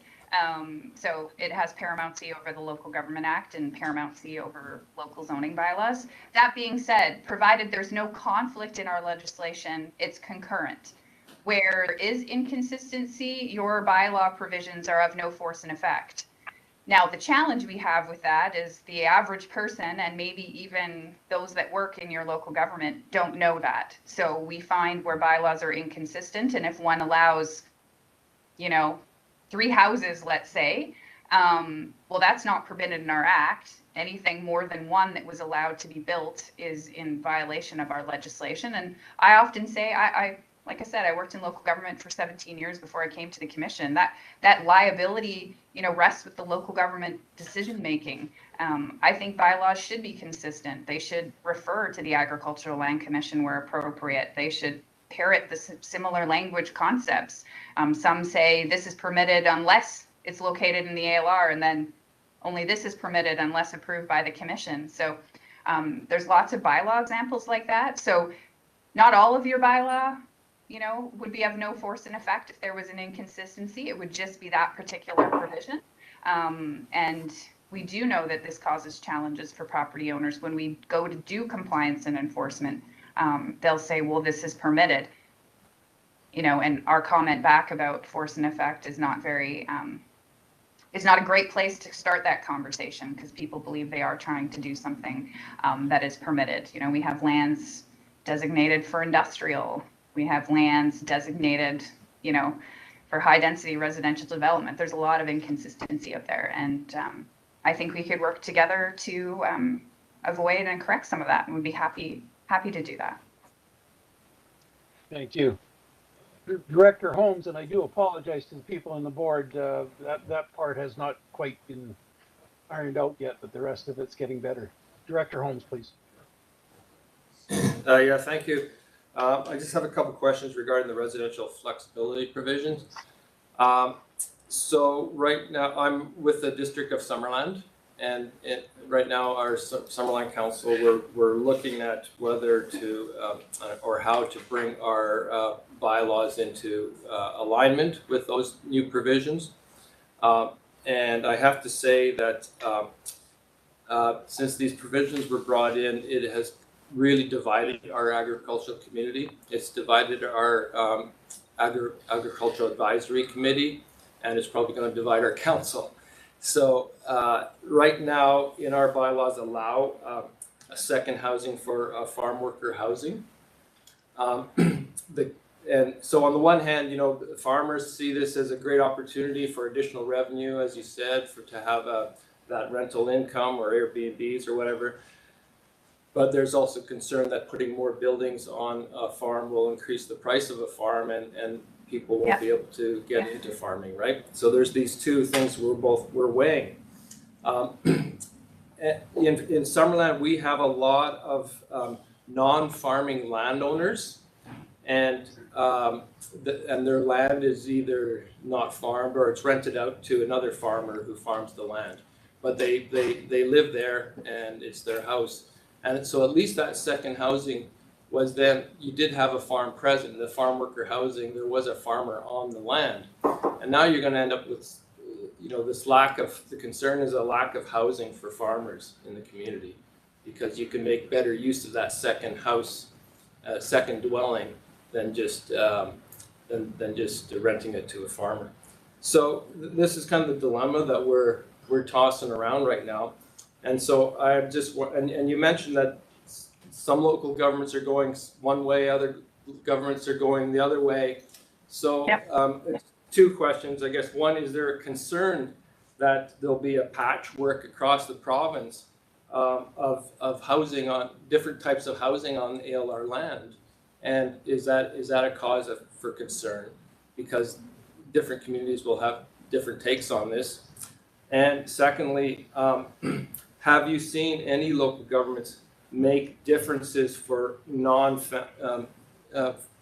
putting bylaws in place that address whether there's non-farming landowners or farming landowners in terms of housing, what they allow on that?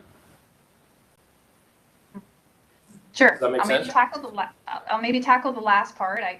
And you will have legal counsel and very, very smart staff that work for you, but I believe case law has determined that you cannot zone based on occupancy, and that has been tested a few times in court. So, whether anything was ever tested in terms of the ALC's Act's provision for accommodation based on residential occupancy and family member, for example, for the manufactured home, that was never tested, but my recollection of my days in local government is zoning based on occupancy of particular individuals had failed to survive the test in court, which means I think you would struggle to get a legal opinion to advise you to try to do that.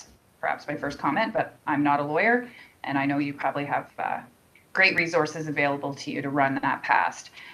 Not surprised to hear of the divisive nature of the residential accommodations. I was on the Engagement Roadshow when the province went out, and I would say there wasn't an overwhelming opinion on any one side. Both sides voiced concerns or demands for this provision. And government had obviously made a decision to go a particular direction. The dial with housing was that there was too much of it potentially in the ALR, and perhaps of a size that was driving up speculation, which turned into a change in our legislation that only allowed one.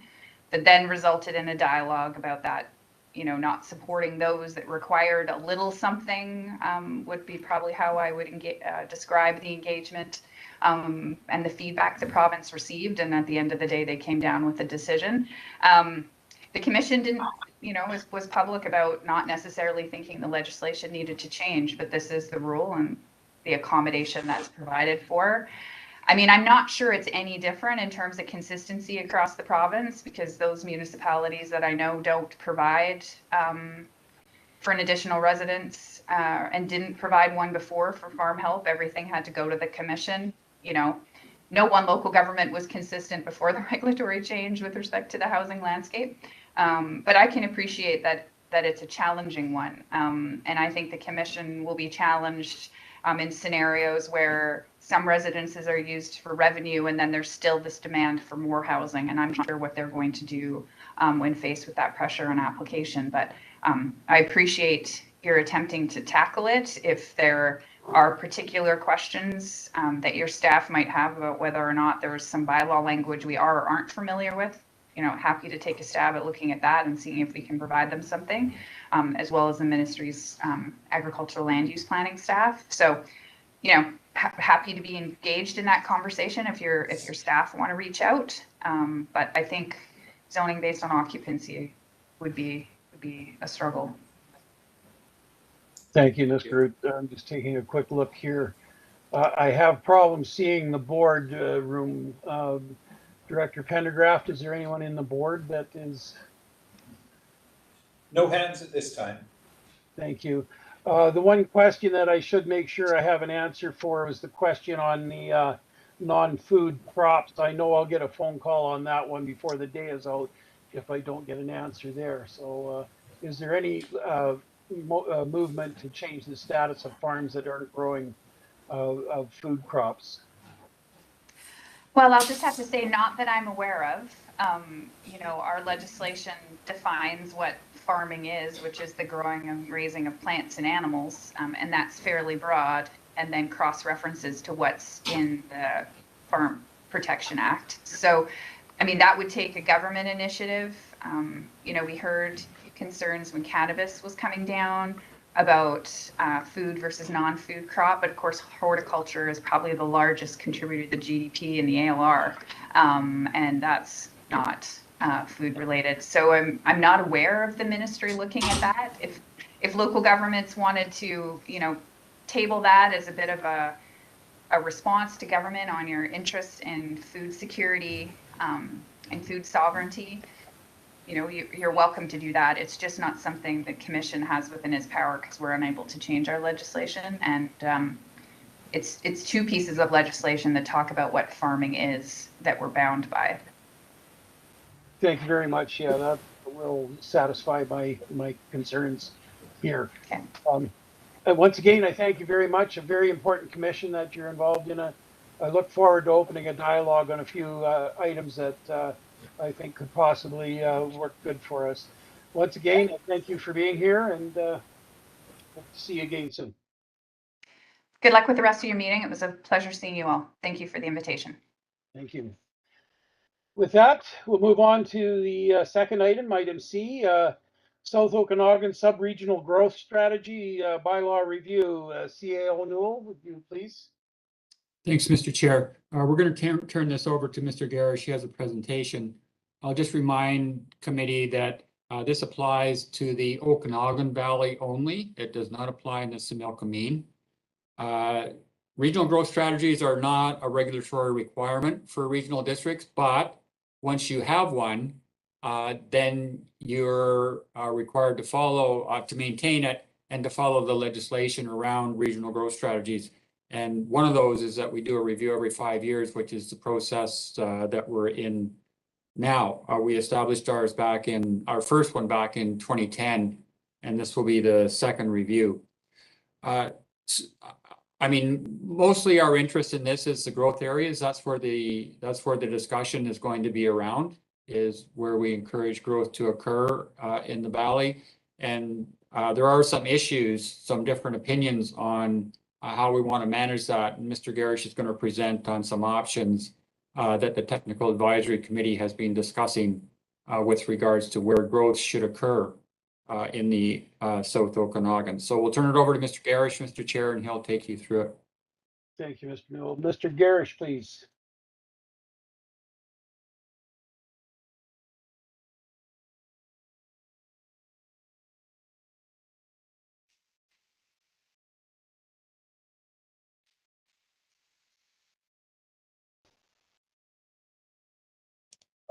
You must be muted, Chris.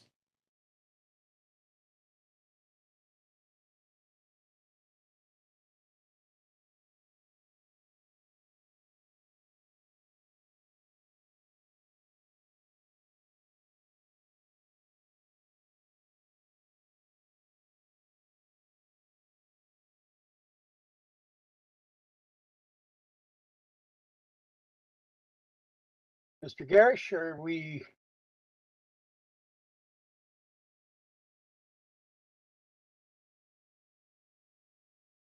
I seem to have lost audio. Are we out?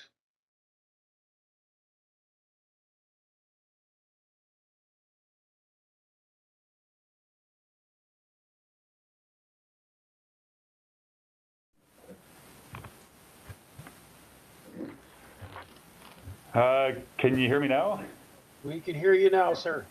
Sorry about that. My microphone conked out again. I'll just get the presentation going.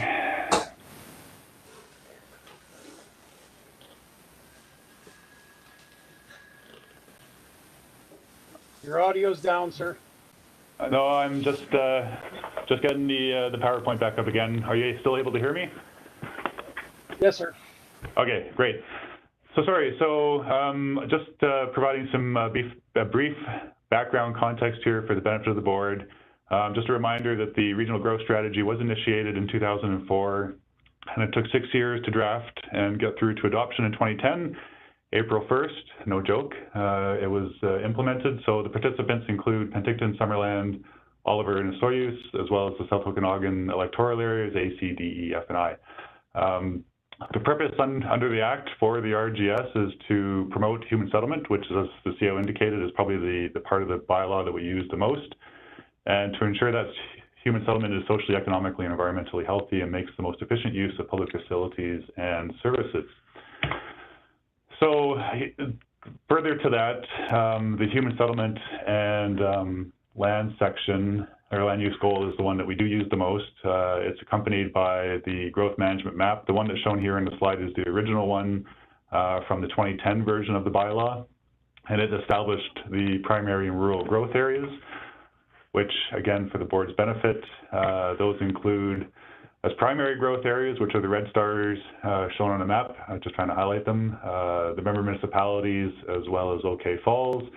And we have approximately 10 rural growth areas spread out amongst the electoral areas, and it includes Merrimack, Cleveland, Apex, Gallagher Lake, Twin Lakes, Willow Breach, Anarchist, Skaha Estates, Eastside Road, and finally Greta Ranch. So following the adoption of the RGS in 2010, the decision was made to implement the growth boundaries for the rural growth areas as each OCP for the electoral areas was reviewed. So you can see here the timeline of the 4 bylaws that have been reviewed to date. So we started with Area D in 2013, and that process established the growth boundary for OK Falls, Skaha Estates, and Eastside Road. Electoral Area I was completed in 2016, so that covered Cleveland, Apex, Twin Lakes. Area F was 2018, and you can see here I have an asterisk. So the one growth area, rural growth area in Area F was Greta Ranch. But as part of that particular OCP review, feedback came through and it formed a policy statement within the plan to review the suitability of Greta Ranch as a growth area going forward, particularly the next time the RGS was to be reviewed. And then we had a similar occurrence happen with the recent adoption of the electoral area A OCP in 2021. And so the true rural growth areas in that particular electoral area, being Willow Beach and Anarchist, were also flagged for review and continuing suitability as growth areas when the RGS was to be reviewed again. So again, just some background context for the board. So the Greta Ranch rural growth area, there's 2 parts to it at Greta Ranch, which is the north part of Area F along the highway. And for Area A, the Willow Beach is shown at left, and the Anarchist Mountain, which may be difficult to see, but is shown at right. The Anarchist growth area corresponds with the commercial zoning up at Regal Ridge. So when we brought forward the RDOS review for inclusion in the 2020 business plan, the proposal that was put to the board was that we would be seeking to basically undertake what we called a medium level review. So trying to avoid a major comprehensive review of the RGS and just having it focused on the rural growth areas as per the direction that had been coming out of the OCP reviews. And as has been mentioned, we had the three that have been identified: Willow Beach, Anarchist, and Greta, for potential removal, or at least their continued review for suitability purposes. So in addressing this, and as you're aware from the report that's before you today, we've highlighted what we consider to be two main options that are available to the board to deal with this direction. So option one, which would be the far simpler of the two, would simply be deleting Willow Beach, Anarchist, and Greta from map 3 within the RGS bylaw, which is the designated primary and rural growth areas. And so as you can see here, that would be as simple as striking those three areas from the map. So that they're no longer considered rural growth areas.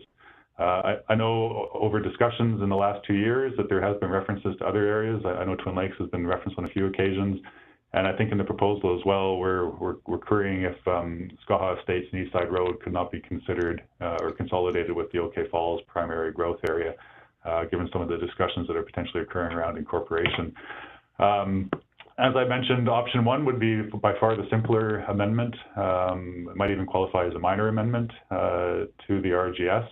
But of course, the concern with this option is it doesn't address a separate issue, which is the assessment of development proposals for either subdivision or higher density development that are put forward for the board's consideration outside of primary or rural growth areas. And as the board's aware, we've had 4 of those in the last 10 to 12 years, 3 of which actually were, I think, within the last 2 or 3 years, where staff have come forward seeking direction from the board on the consistency of these proposals with the RGS. Staff's concern is that they are occurring outside of designated rural growth areas, and from our understanding of the bylaw, may not have been consistent with the RGS. I think the board's had an opportunity to review all four of those, and came to the conclusion that they were consistent with the RGS. So option one really wouldn't address how we go forward with all these proposals outside of the rural growth areas, which brings us to option two, and I'm going to pass it over to Fiona to give the board an outline of what this is proposing. So option 2 would involve replacing what is currently map 3 in the existing RGS bylaw and updating the current primary and rural growth area classifications with a wider range of classifications to provide greater direction on future development proposals outside of the growth area boundaries. And as you can see, the new map on the left-hand side gives a visual representation of where these new categories would apply to. So the first category proposed is growth area. Growth areas are what are currently called primary growth areas under the existing RGS bylaw and include urban centers identified for existing and future urban growth with a wide range of commercial, institutional, and industrial land uses and the necessary infrastructure and services to accommodate sustainable future growth. And these would include the existing primary growth areas, which are the member municipalities and OK Falls. The next areas are dividing the rural growth areas into 2, which is resort area and village settlement area. And you may notice that in these 2 new proposed categories, the 3 communities that were proposed to be removed in option 1 have also been removed here. So first is resort areas, which would include small resort-based communities with a mix of commercial services, institutional uses, tourism accommodation, and low, medium, and high-density housing, which have generally been settled as a result of a nearby recreation area. And currently there is just 1 resort area, which is Apex. Next is village settlement areas, which includes communities that offer a limited mix of commercial and institutional uses with mainly low-density housing types. So, as I said, the communities have some water and or sewer servicing. However, it has not yet been extended to the full extent of the community. And the 3 village settlement areas we have identified are Naramata, Kaleden, and Gallagher Lake. Next category is rural residential areas, which would include lands outside of a municipality or town site that have generally smaller parcel sizes and are serviced by community water and or sewer servicing. New development and rezoning of lands categorized as rural residential area will be limited to proposals that are consistent with the land use designation of the area under the applicable official community plan and where existing servicing exists to support that proposal. Rural areas include moderately sized parcels that have on-site servicing. Community servicing on these parcels is generally limited to fire protection and solid waste collection. And parcels classified as rural area are to remain unserviced, and rezoning of this land is generally discouraged. Next is agriculture area, and these are lands that are predominantly used for agriculture or lands that are in the ALR or partially within the ALR. And the goal of this area is to protect this land for agricultural use and compatible value-added agricultural activities. The resource area and open space category includes various community watersheds, which are identified with the light blue overlay on the map shown on the left. And it also includes crown land, provincial parks and protected areas, environmentally sensitive habitat, ranching and grazing lands, land use for natural resource extraction, independent power production, and compatible recreation opportunities. And resource area and open space land is to remain as large unserviced parcels. And the last category is the radio astronomy research area category, which applies to lands designated Dominion Radio Astrophysical Observatory Interference Area in the electoral area C and I official community plans. And the goal of this category is to minimize radio frequency interference within this area due to its proximity to the observatory's radio telescope equipment. We have displayed the radio astronomy research area in purple in our presentation, just to make it visually easier to see, but you may notice in the map provided in the agenda package that it is shown as light blue diagonal hatching and has either an underlying designation of resource area and open space or agricultural area.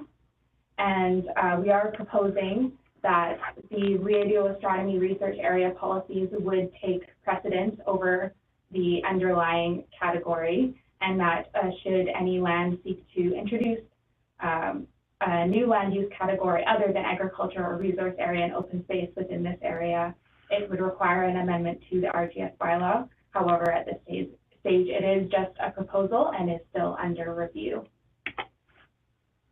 So for option 2, administration has put considerable time into this option and feels that it would provide a greater direction and consistency on proposals for development outside of growth areas. As it is currently at the concept phase, the policies and maps are subject to a review and change. We do note that option 2 will require a complete revision to the housing and development section of the RDS, which would likely lead this option to be considered a major amendment to the RDS bylaw as opposed to the medium level review that was the board's initial direction.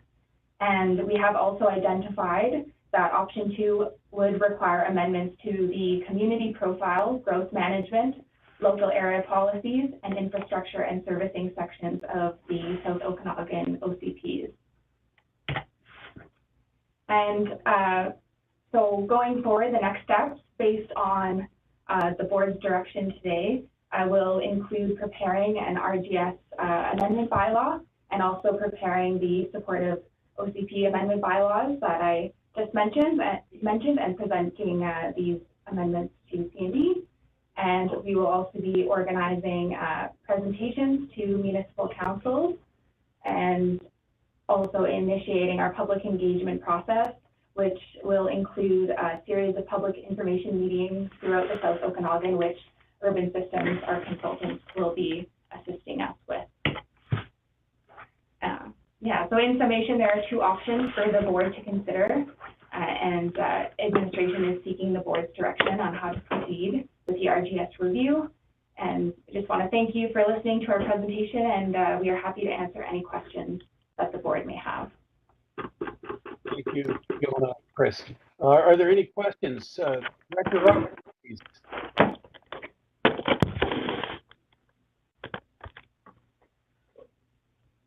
Director Roberts, please. Sorry there, I didn't hear you. Thank you to the chair. My question in regards to the new development, recreation area as it results with Apex, and as we saw on the map there, the Karamias watershed, the area that's Olalla watershed, Karamias, etc. In decision-making process of the RGS, does it take into consideration the watershed and effects, let's say in regards to primary residents and communities? For instance, because if Apex is designated as recreation, is it secondary to like primary housing communities, etc.? I'm just trying to get some clarity on that for understanding's sake. Thank you. Thank you, Director Roberts. Mr. Garish, please. Well, in relation to the watershed, I think part of what's informing our proposal to include the watersheds on the mapping is that we do have existing OCP policies that speak to the watersheds and development that should occur within them, and also policies that speak to the introduction of supportive watershed zoning. So we felt that it would be appropriate to have consistency up and down the three bylaws. If I understand the question in relation to housing correctly, our designation or proposed resort designation for Apex would allow for full servicing and a range of either low, medium, and high density housing. Yeah. But ultimately, how that housing fits in or relates to the watershed designation would be something that would have to be sorted out. Probably through zoning first, and subsequently to that, I suppose through any subdivision or development that comes in, and how that then complies with zoning regulations that may be in place, if that helps. Thank you, Director Roberts. Does that answer your question? Thank you to the chair. Yes, partially. It's just that it looks like it's part of the process, and I am happy to see that it's in the discussion, because that's where most of my concerns lie, is developments that can or may or will or does affect watersheds of neighboring communities, and the question around the infrastructure development and transparency thereof. So I appreciate the answer. Thank you. Thank you very much. Are there any other questions? Oh, okay, I'm going to flip over. I think I see two in the Director Oberick, please. There, and I have two questions. The first is clarification. It's in option one, and I don't understand the context or what the thought is going forward, but mention made of Skaha Estates and or perhaps east side of our area D, east side of Skaha Lake. It says remove as rural growth area or incorporate within growth area. I don't know what the issue is exactly. I'm not supportive of removing growth areas. I don't know if there's a good reason to be removing growth areas. But my question of clarification is what's that about? And the second question is how long will this take? And option one or option two, this looks like option two more complex, therefore longer. I'm just curious, there's a lot of public engagement, a lot of consult. I'm just curious, do you have an estimate on how long this will take? Thank you, Director Oberick. Mr. Garish, please. I believe that in relation to East Side Road and Skaha states that the proposal is, subject to board direction, is that consideration be given to having those rural growth areas incorporated within the OK Falls primary growth areas, as currently called. So we're not actually proposing to remove them as growth areas, just that their categorization under the bylaw changes from rural to part of the OK Falls primary or principal growth area designation. In terms of timelines, we've talked a lot about that, and how long this could possibly take. I have to be honest, it's difficult for us to estimate because at this point, we're still only dealing with concept options. And depending on what direction we get from the board today, we're going to try to finalize a amendment bylaw version, which will then have to engage with the public and the member municipalities on and see what kind of feedback we receive. And that is going to determine, I suppose, the amount of work we still need to do on it going forward. So. Yeah, the complexity of the feedback and how many changes need to be made could alter the timeline. But so until we kind of have an idea of the board's direction, it's still unclear. Thank you. Director Oberg, are you satisfied? That is an excellent lawyer answer. If you guys haven't been to law school yet, you should go because you know the right answer. Thank you. Director Holmes. Thank you. Yeah, so is it possible to do, say, option 1 now and then further down the road take the option 2 route once time and resources permit? Mr. Garish, please. Yes, that's an option. So my view is, for expediency, option 1 addresses some of the current concerns, but I think down the road we need to do a fuller review. I think we need to go down option 2.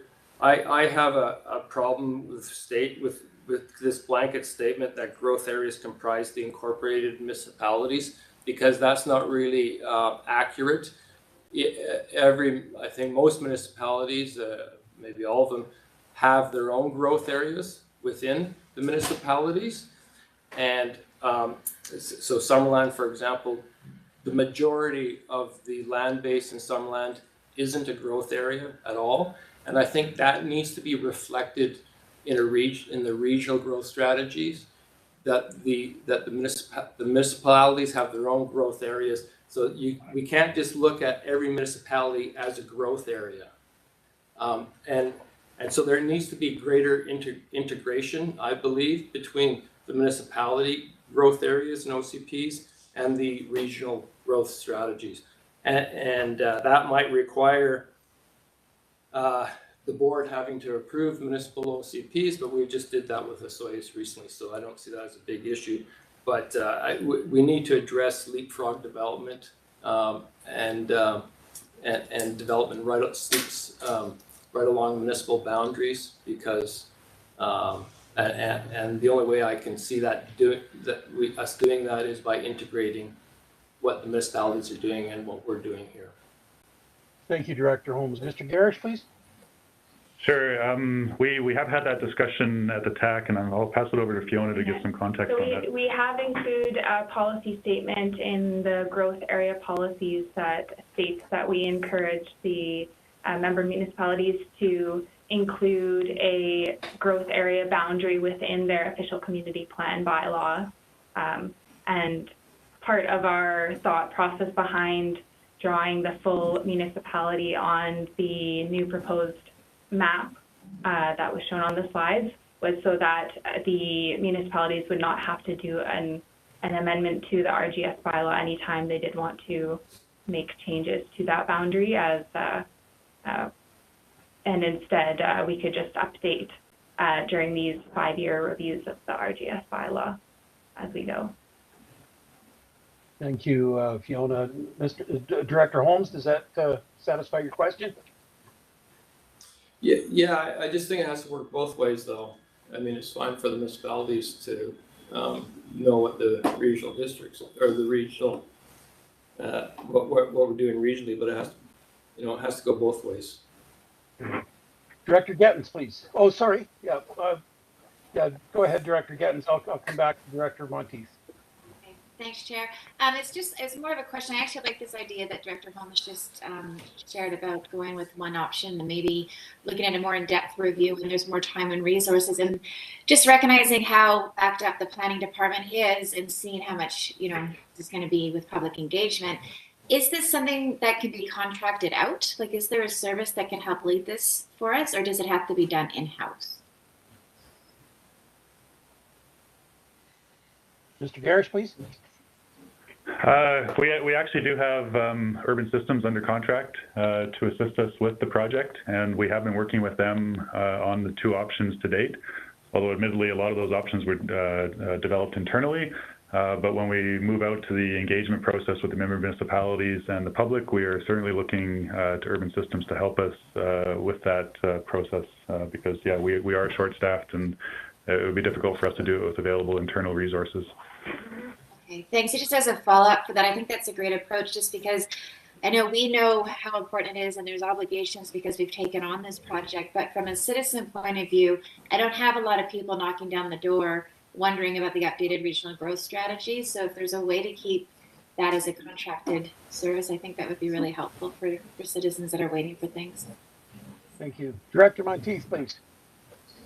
To the chair, I just want to share that my communities are looking forward to this having this review done. This is something that's been very timely. To get this on our work plan for this year was important to my community, so I'm happy that it's here, but I'm not excited to put it out further. The longer we wait to make a decision, the more change can happen. So we have the project underway, we have a contractor in place, it's been funded. I feel like if we put it forward even into the next year or beyond, we're just postponing the problem. So I would like to proceed. I think that we have everything in line to do it, so it's a good time to do that. I guess my other question to planning or to the chair is the RFI. Are there changes to the mapping? I'm hearing from residents that there might be. Is that true? Thank you. Mr. Parrish? No, we haven't heard of any new mapping. We did receive updated mapping from DREO in 2015 or 2016, which we then used as the basis for a review of the Area I and C OCP and zoning bylaws in order to incorporate that new mapping into the bylaws. But I'm not aware of anything new coming down the pipe. But I'm certainly happy to reach out to our DREO contacts and see if there's anything being prepared. Thank you, Mr. Parrish. Does that answer your question, Director Monteith? No, I have a follow-up. Well, go ahead. Thank you. I don't believe. I think it's an assumption that there's change because we have a map. It looks different. It looks different in our OCP compared to what was in the board agenda. So I think that's where the confusion was. There was an assumption that we were changing that. So just want to share that. Thank you, Director Monteith. Now, are we looking for a motion here?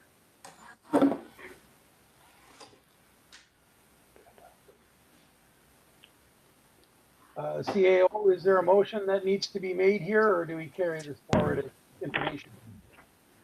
Well, we did have a recommendation on the agenda, Mr. Chair. So if there is no problem with us moving forward to replace map 3 with these new proposal for regional growth areas, we'll just continue to do that. It will come back to the board at some point. Committees don't make decisions on behalf of the regional district, so it'll come back to the board at some point. This is just really an indication that we want to move out to the public now, move over, talk to the municipalities, and get out to the public on these proposals. Thank you, sir. With that, I see our time is running. We're past due. Do we carry on, or is there anything urgent here, or should we postpone? No, we should move on to environment, Mr. Chair, and we'll bring these other issues back on the 16th. Thank you very much. With that, I'll look for a motion to adjourn this meeting. Director Bush, Director Roberts, all in favor? Any opposed? Seeing none, motion committee is adjourned. Thank you. Thank you, Director Knodel. Next, we have the Environment and Infrastructure Committee, and I will go to Director Gettens to chair that one. Please go ahead, Director Gettens. Thank you, Chair. I'd like to call the meeting to order, please. Environment and Infrastructure Committee meeting at 11:04. Can I get a motion? Thank you. And second, thank you very much. And can I get a motion to adopt the agenda? Great. Thank you. First one, seconded. Great, thank you. So the first item on the agenda today is a delegation from Fortis BC. So I'll just refer this over to the CAO, please. Thanks, Madam Chair. Back on April 21st, we had a group called First Things First up here before committee, and they were talking about emission reductions and specifically referenced the Fortis capacity upgrade project. We invited Fortis to come and to give us their side of the argument on this as to why this is necessary, and to give us a better understanding of what that project entailed and any answers they may have had with regards to emission reduction. So we do have a delegation from Fortis, and I'm just going to turn this over to or suggest we turn this over to Fortis, Madam Chair, and they can do their introductions, provide their bona fides, and then give us their update on where they're going. Yeah, I appreciate that, CAO. Over to you, to the delegation, please. Good morning. Thank you for having us. I'm going to start by sharing my presentation here.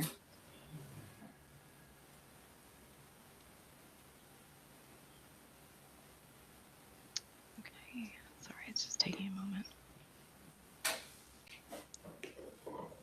All right, is everybody able to see the presentation? Yes, looks great. Thanks. Great. Good morning. My name is Haley Newmarch, and I'm a Community Relations Manager for the Okanagan Capacity Upgrade Project.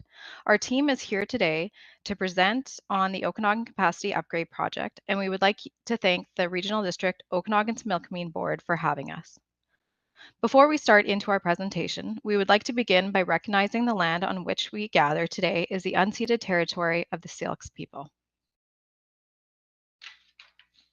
Onto the agenda. I'd like to start with introductions. Darren, if you'd like to introduce yourself first.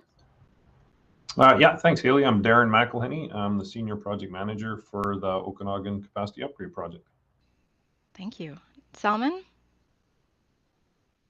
Hi, good morning, everyone. My name is Salman Hussain, and I'm Senior Project Engineer for Fortis BC, working on Okanagan Capacity Upgrade Project. Great. And Catherine? Good morning, everyone. Catherine Hayes. I'm an environmental program lead with Fortis, and for the Okanagan Capacity Upgrade Project, I am the lead for the environmental and archaeological components. Excellent, thank you. So on our agenda today, we're going to give a quick overview of Fortis BC. We'll touch on the clean growth pathway to 2050. We'll go over the Okanagan Capacity Upgrade Project overview, the current status of the project, the need and the route, and we will leave time for questions and answers at the end. Who is Fortis BC? We are the largest energy provider in the province, and we're putting more than 100 years of knowledge into creating cleaner, healthier tomorrow. Our utility is responsible for delivering 21% of the province's energy needs. We deliver natural gas, electricity, renewable natural gas, propane, and alternative energy solutions throughout BC. The clean growth pathway to 2050. Climate action is nothing new at Fortis BC. We developed North America's first renewable natural gas program, and we've been offering renewable natural gas to our customers for over 13 years. We recognize the importance to continue to innovate and implement climate solutions to our customers. As a leading energy provider in BC, we need to work together in order to mobilize the investment required to reduce our emissions. And below, you'll see the 4 pillars of our clean growth pathway to 2050. It includes energy efficiency, our energy efficiency programs, renewable gas, zero and low carbon transportations, such as our EV chargers, as well as global LNG.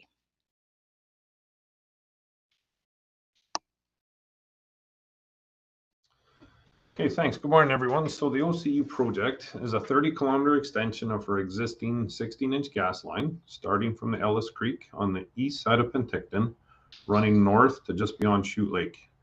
At Chute Lake, we're building a control station, and this is also where we tie into the existing gas line. So we're essentially twinning the existing gas line with this new one. Fortis has gas and electric assets in the area, and wherever feasible, we plan to place the new OCU line adjacent to and sometimes within the existing right-of-way to reduce our environmental footprint. Next slide, please. So a little bit about the proposed route. I know it's a bit zoomed out, but after working with the landowners in the area, the City of Penticton and the Regional District, this is our current alignment, which is approximately 13 kilometers on private land and 17 kilometers on unassigned lands. Excuse me. Fortis has secured all of the 39 land agreements required from landowners, and we're currently working with the City of Penticton and the Regional District to secure the final 3 municipal agreements. For a more detailed overview of the route, please visit our project webpage and click on the project overview tab. There you will find a flyover video giving a detailed bird's eye view of the route. Next slide, please. The need. Okay, so why are we doing this project? The OCU project is purely capacity driven. As we all know, the Okanagan region has grown significantly over the years, and it continues to grow. The demand on our gas system is no different. It's increased over the years with population growth. Fortis, like other utilities, design our systems to handle the peak demand conditions, which corresponds typically to the coldest days of the winter. So based on our short-term forecasts, which takes into account the actual peak demand values from the last 5 years, the OCU project is required to meet the demands of the existing 105,000 customers in the Okanagan, as well as any new additions to the system for years to come. And it's important to note that, you know, there's significant work being done inside and outside of the organization to reduce greenhouse gas emissions, and some of those initiatives will help reduce the demand on our gas system. However, at the same time, we have new homes being built throughout the Okanagan, for which Fortis is required to serve through the Utilities Act. So as a responsible utility, we have to build the infrastructure now to ensure our gas continues to flow to our customers as it has done and continues to do so, and you know, especially during the coldest days of the year.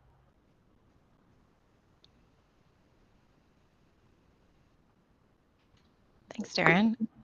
Current status of the project. The Certificate of Public Necessity of Convenience and Public Necessity was filed with the British Columbia Utilities Commission on November 16th, 2020.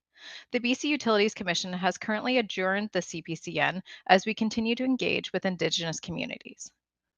If approved, the new gas line will be installed and in commission by the end of 2024. Working closely with communities where our projects takes place is key to building strong relationships and ensuring the benefits flow back to those same communities. We will continue to share information about the project and address concerns as part of our commitment to meaningful engagement with all parties. Community engagement.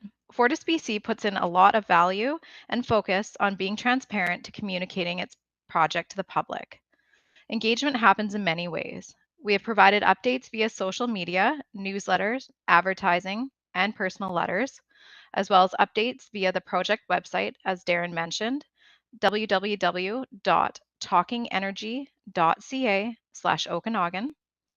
We've held individual meetings and phone calls when requested, as well as information sessions back when we launched the project in 2020. And we're planning on hosting upcoming community pop-up events beginning in 2023.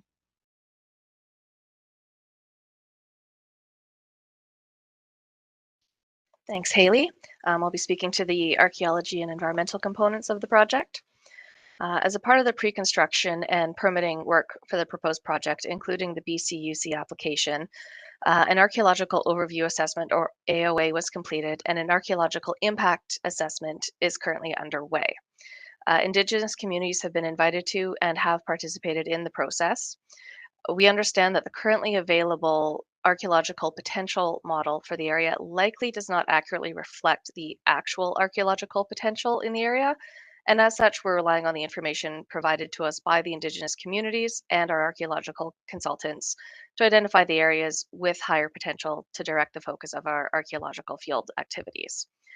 To date, 3 previously unrecorded archaeological sites have been identified in the project area. And as a practice, Fortis's first priority is to avoid the disturbance of known and recorded archaeological sites.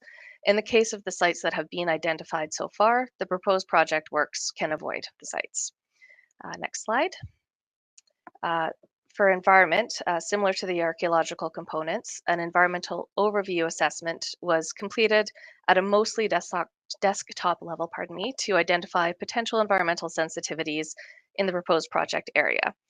These sensitivities can include things like recorded species at risk occurrences, which as a catch-all includes wildlife, insects, invertebrates, plants, and ecosystems. Also critical habitat polygons, mapped watercourses and wetland locations, potential contaminated sites locations, and recorded invasive species occurrences were reviewed as some of the components of the EOA.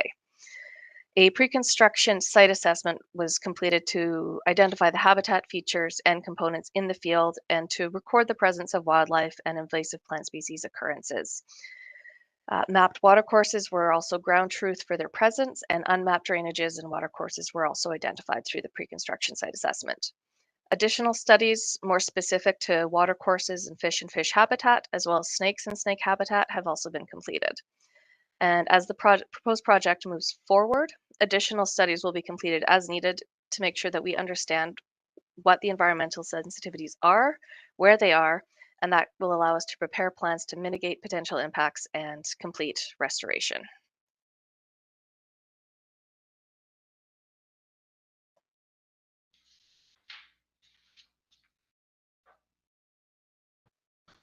Sorry, I forgot about the mute button. So success for the OCU project is pretty simple. First and foremost, we want 0 safety incidents on this project, so everyone goes home safe and sound at the end of the day. We want to minimize our impact to the environment. We want to do it right the first time. We want to engage with the local community and Indigenous communities to form positive, meaningful relationships. And finally, we want to build this gas line on time and on budget. Excellent. Thank you everyone for attending. That wraps up our presentation, and we will open up the Q&A section of our presentation. Thanks, Haley. I'm just hoping we can get the presentation down and then I'll be able to see the rest of the board. There we go. Thank you very much for your presentation. I'm just going to look to the floor. I see Director Albrecht. Go ahead, please.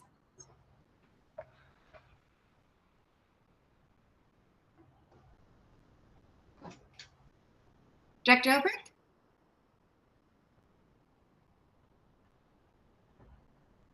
I'm not sure that we can hear the... Oh, there you go. Okay.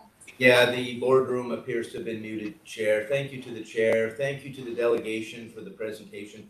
I do have a couple of questions pertaining to what was recently referred to with minimal environmental impacts and concerns there too. The climate change and impacts regarding gas, natural gas, for example, and impacts on the environment.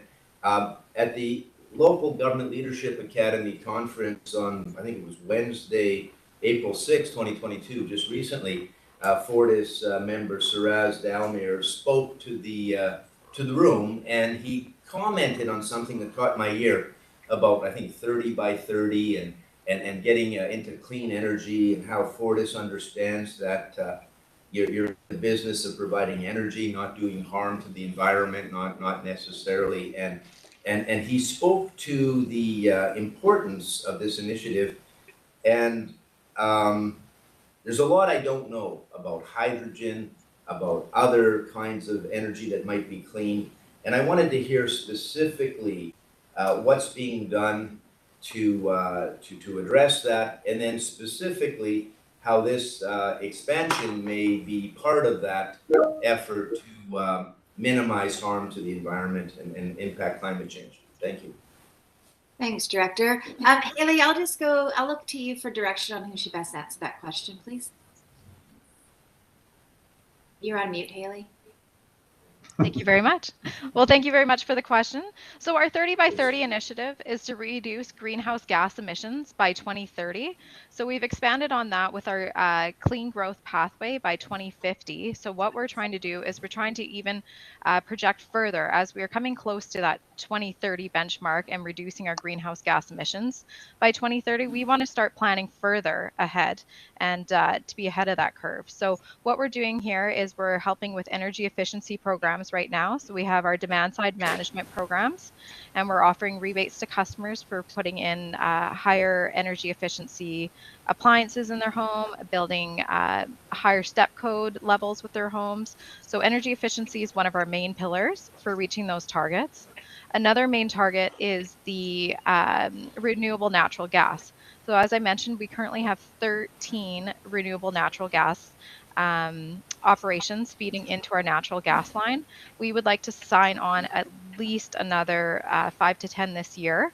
And that's our renewable natural gas team that will be targeting that area. So actually they're giving a presentation to the RDOS board in 2 weeks' time. So they will be giving more information and more detail on that. Another area where we're trying to reduce our footprint is the zero and low carbon transportation. So that's the EV chargers. Right now we have 25 DC fast chargers right now for electric vehicles, and we're looking to expand to over 40 public charging stations within our service territory here. And lastly is the Global LNG Initiative. So right now, global and marine industry we see as a key role for LNG, and we have our Tilbury facility right now. And by using liquefied natural gas, we're hoping to offset these greenhouse gas emissions. So those are our 4 big pillars right now. Great, thanks, Haley. Director Olbrich, is that any follow-up? Are you good?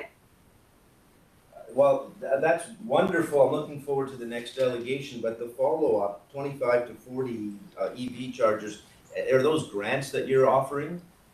And is it applicable in the regional district and our area D specifically? Go ahead, Haley. That is something I will have to look into, unless Darren, you have a little more information on that. No. No, sorry, I don't. Okay, great. We'll wait for Thank you. Thanks.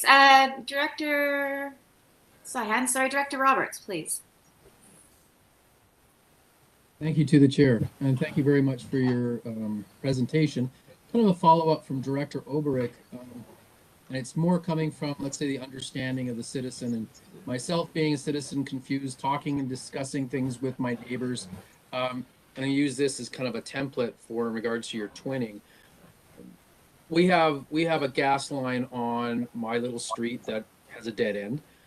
Most of the houses historically 50 years ago were set up with the old furnaces. Most of us still have them and are dealing with things that take up 2/3 of our, let's say, our amperage. And the debate on the street is, you know, what's clean? Like everybody wants to make the healthy choice, and we feel like we get conflicting answers between, you know, you need to go, you can get it better rebates for the electric, more high efficient. However, if you're using the ductless, you know, at 5 degrees below, then now you're using your old furnace again. And then, well, no, there's gas when you talk to Fortis Gas versus Fortis Electricity. Yet we don't get the rebates on the gas, but if you replace it, it's higher efficiency, and then you could, you know, and it's confusing because when we look at the discussion, a lot of times we're looking at the balance between the environmental impact versus the ecological impact. So, for instance, dams and loss of habitat versus CO emissions. How do you explain or educate or reconcile that balance? Because it's really challenging as a consumer trying to make the positive right choice moving forward. And there's even a little bit of a fear. Well, if I spend my money and get that high efficiency gas furnace today, all of a sudden it's going to be banned tomorrow. So anyways, that's in a nutshell. Thank you very much for providing insight as we move forward. Thanks, Director. Haley, I'll defer to you, please. Darren, sorry, I'll pass this one over to you. Oh, sure. So great question. Thank you. And I completely agree. It is confusing. Everywhere you look, there's different opinions on the subject. And, you know, to be honest with you, I'm not an expert on it either, but I do think a diversified kind of approach forward is Fortis's approach to it.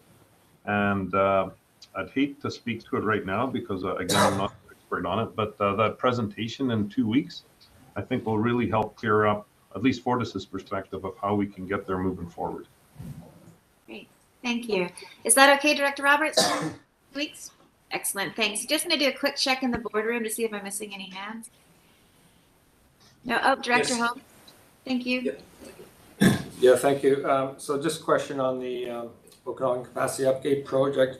On the route and the map you showed us, is the gas flowing north to south or south to north? And where does the gas come from? Thanks, Director Holmes. Haley? Darren, this one's over to you. Project management.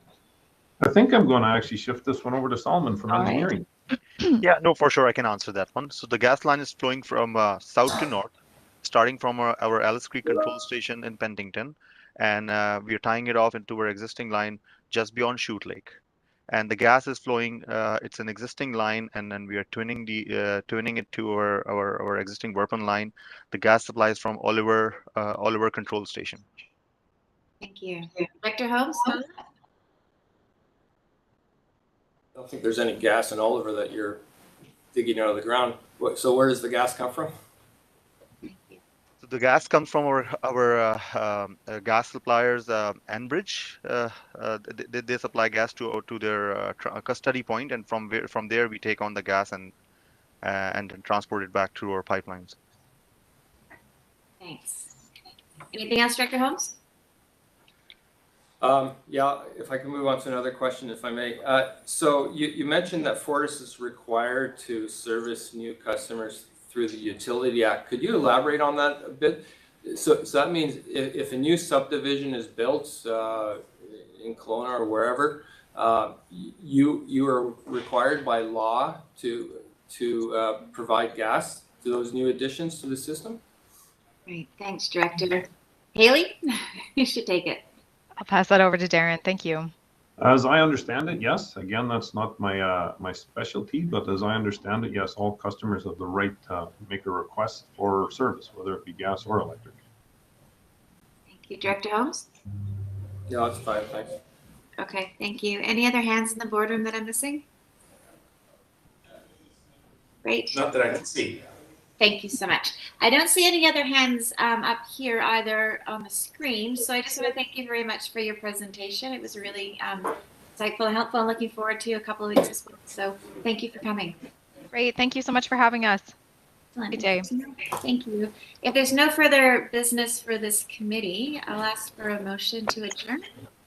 Thank you, and seconded, and thank you very much. We are adjourned. Over to you, Chair. Thank you, Director Gettins. Next up is Community Services, and I will go to Director Monteith to chair that, please. Go ahead. Thank you. I'd like to call the meeting of Community Service Committee open. Is there a motion to adopt the agenda?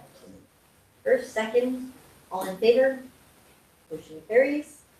Moving on to item B, the Community Home Retrofit Tool launch. Refer to CAO, please.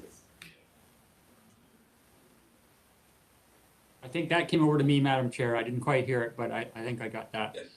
So we have our senior energy specialist, Jeremy Dresner, lined up to do the next two reports.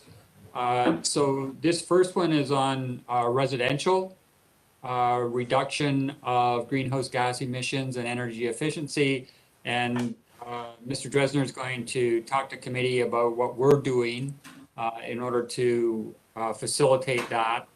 And some of the innovative programs that he's always thinking about in order to make us more energy efficient. So I believe Mr. Dresner is in the Similk Community Room. I see before he got his presentation up there, I saw Ann Ben with him. So we'll turn it over to them, Madam Chair.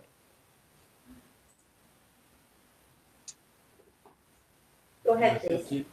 Thank you very much, Madam Chair. I'm here with and Ben this morning, and we're going to be presenting on those issues. As usual, I always start with my areas of work, and today, if this moves along, we're going to be focusing on community energy. And I'd really like to thank Director Roberts for his question in the previous committee, because we're going to be addressing some of that very directly and hopefully be providing some more answers. So let's get into it, and then we'll get to the UBCM grant too.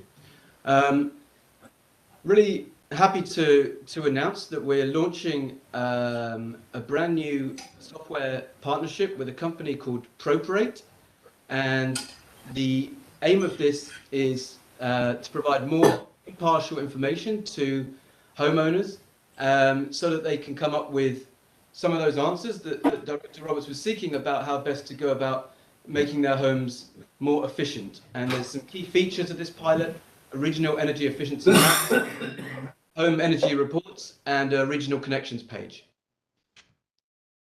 So firstly, I just wanted to explain who are Properate and what have they done. Properate are a BC-based company. They've got experience working with other municipalities and with the province.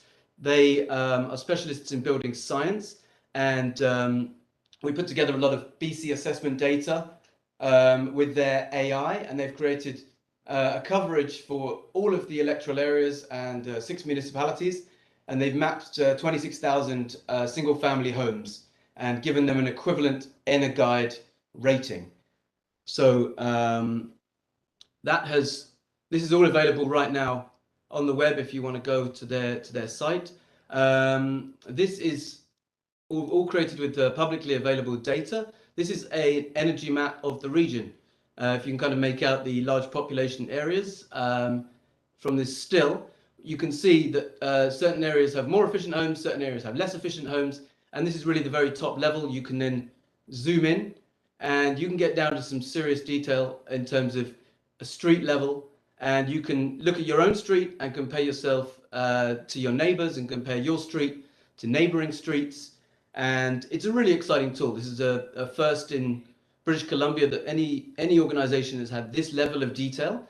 And what the public is able to see is just that, as just an estimated score for their own home, and then they can go in and answer a couple of questions and get a more detailed report.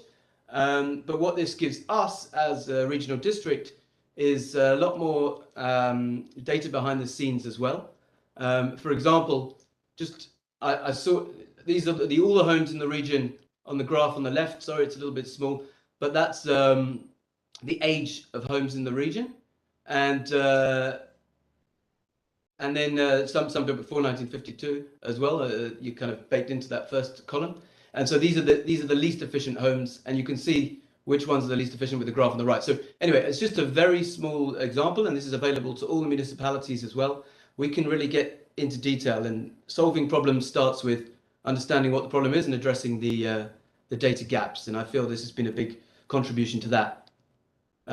For the individual homeowners, everyone can generate their own report in under 5 minutes. You just have to answer a few questions about whether you've had upgrades, whether you're feeling discomfort in the home, so a few things like that. And recommendations will be customized to you. And I'd recommend everyone tries it, and encourage all your residents to try it too. These reports will then show you how your home compares to a typical home, and will give upgrade suggestions, which will allow you to and position where your home would be if were you to go ahead with all of those upgrades. And this is very much a first step. We're not expecting that folks are going to take a report and immediately spend all the money. We hope they do and get the rebates. We hope they do, but it really is just an information exercise that folks will be able to understand more about their home and more about the pathways to a more efficient home. And it is linked to available rebates from the federal government's Greener Homes Grant, from provincial government Clean BC, and also from Fortis BC's incentives. All the latest incentives are in the program. The software will keep updating as those incentives change. So you really are getting the best possible information out there. We've launched a brand new, just launched today, a new regional connections page as well for this pilot. And every electoral area has its own forum. We're going to be offering neighborhood supports, and we're going to be able to support by topic. So what does any of that mean? The hope is that anyone who spends any time on Facebook and so on will know that neighbors like to share their stories about energy consumption, their concerns about high bills, things like that.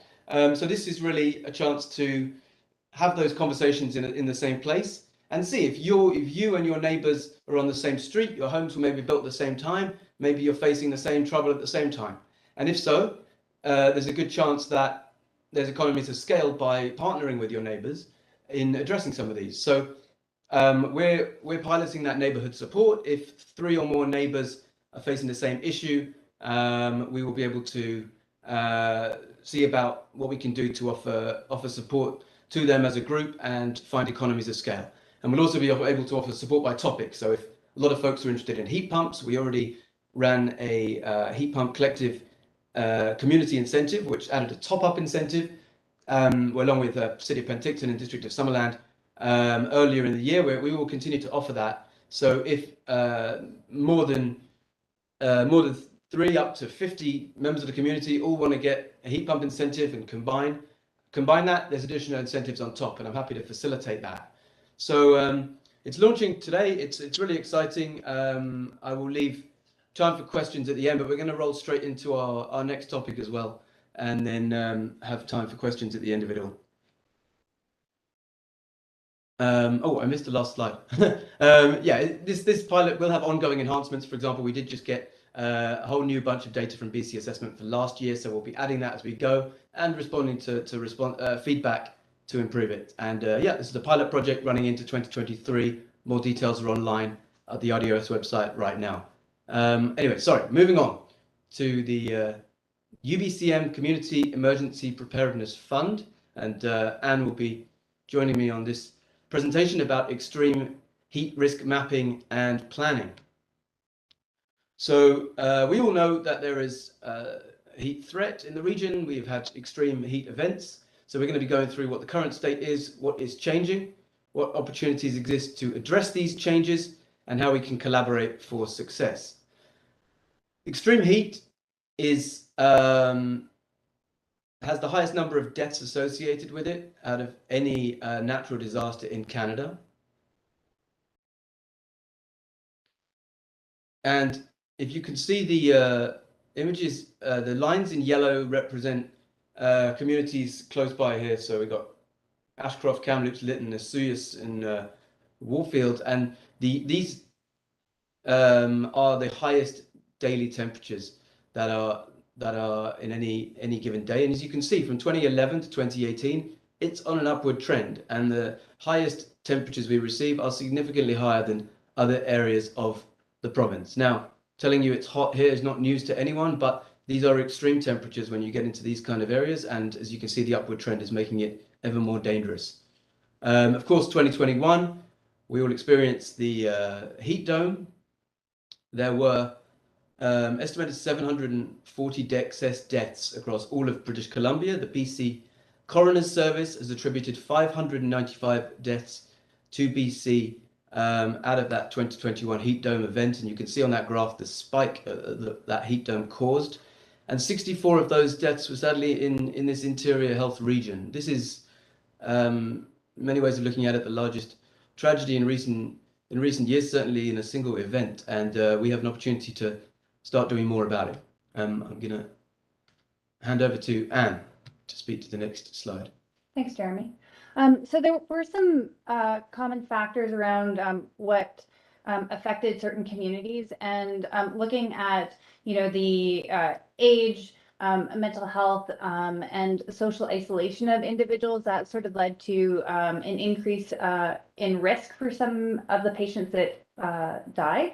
But then also the type of housing, and then the access to cooling centers and the access to places where they could cool down was also a significant factor. We also know that 911 resources during this period of time were overwhelmed, and so by looking at how people live within the region, we can also provide some assistance. So what's coming next is a new heat alert response system where with the heat warnings for the interior, if temperatures rise over 35 degrees and don't drop below 18 degrees overnight for more than 2 days in a row, a heat warning will be put out through Environment Canada. An extreme heat emergency is one where the daytime temperature increases day over day for 3 or more days, and then also doesn't drop overnight, because it was the overnight temperatures where people didn't have the opportunity to cool down that created the most damage. And then moving on to maybe the next one. So what's changing is so environment and climate change in collaboration with the health authorities. So for us, it would be Interior Health, are looking at the heat emergency and the heat warning systems. There will be an expectation for local government to participate in the activation of cooling centers and to provide support like we do through other emergency programs. There is a new financial eligibility guideline associated with the heat emergencies, and so the activation of an EOC. And there's also the potential for deployment to support wellness checks within the community. So it will be identifying within our emergency management program as to which volunteer groups can assist with that. And then also they have areas where First Nations and there can be culturally appropriate resources available at those cooling centers. So thanks very much. Thank you. So there is an opportunity that exists we've become aware of and we want to present to you today. UBCM is providing funding to do planning for all of this, and we'd like to propose 3 components that we think should go into a grant bid. The first is mapping the extreme risk and working out where recovery areas should be situated in communities. Secondly, create an extreme heat emergency management response plan for participating communities and distinguish groups at higher risk due to age, illness, socioeconomic status, and occupation. So that's the first, that's component 1. Second thing we'd like to do is examine building upgrades. So if we are creating cooling centers, a lot of infrastructure exists already in rec centers, particularly in ice arenas. Can we repurpose this sufficiently to respond to extreme heat events? What upgrades would be required to bring it up to be able to provide that service, and what other upgrades would be required? We would like to understand more about that, but we think there's a great opportunity there. And finally, component 3 is planning for and design of new infrastructure in parks and public spaces. So parks, splash parks, things like that are gathering places for the community already. They are identified as having an eligibility for emergency management response. What more can we do, and how would that fit in with our park master plans? So we've identified the potential of solar canopies with air conditioning, and identified a plan for multi-purpose spaces that can be used somewhat year-round, but can have the capacity to transfer into cooling spaces, specifically when required. There are community planning needs are different, and we would like to get a picture of what different responses are required in each community. For example, tree canopy and shading with considerations for natural flora and fauna, public water stations, misting stations, pet, animal, cattle emergency planning is so important. Folks will always stay with their pets, and cattle has to be looked after in these extreme heat conditions, and we could have better planning for that, and appropriate demographic and socio-economic solutions. So what we're proposing is applying for this UBCM fund, which has just been launched. There is a deadline of the 24th of June to get an application in, and we would like to use that funding to create a new plan to address these gaps and understand more about how we can respond more effectively to the next heat dome and the next emergency that comes along. Every incorporated community and Indigenous community can get up to $30,000 in planning money, but if the region collaborates on this, we can really multiply the value of that money and achieve economies of scale in planning regionally. So local considerations can be considered, but ultimately having a regional view on this really maximizes our ability to respond effectively next time. And that's all from our presentation. I'll hand back to Chair. Do we have any questions from the board? Director Point? Yeah, I'm just gonna make a comment. The town of Princeton is going to put a motion on the table on Monday to work with the regional district on this, and I'd like to urge all the other municipalities to do the same. Much like many natural disasters, when we look at this, we need to look at it collaboratively. And regional areas may not have the facilities that are going to be needed to deal with some of the cooling centers and all that. So people will be looking at coming into our municipalities to get relief. So I think that would be a great thing for all of us to do as a region if we could. And with that, I'd like to make the motion, the staff recommended motion.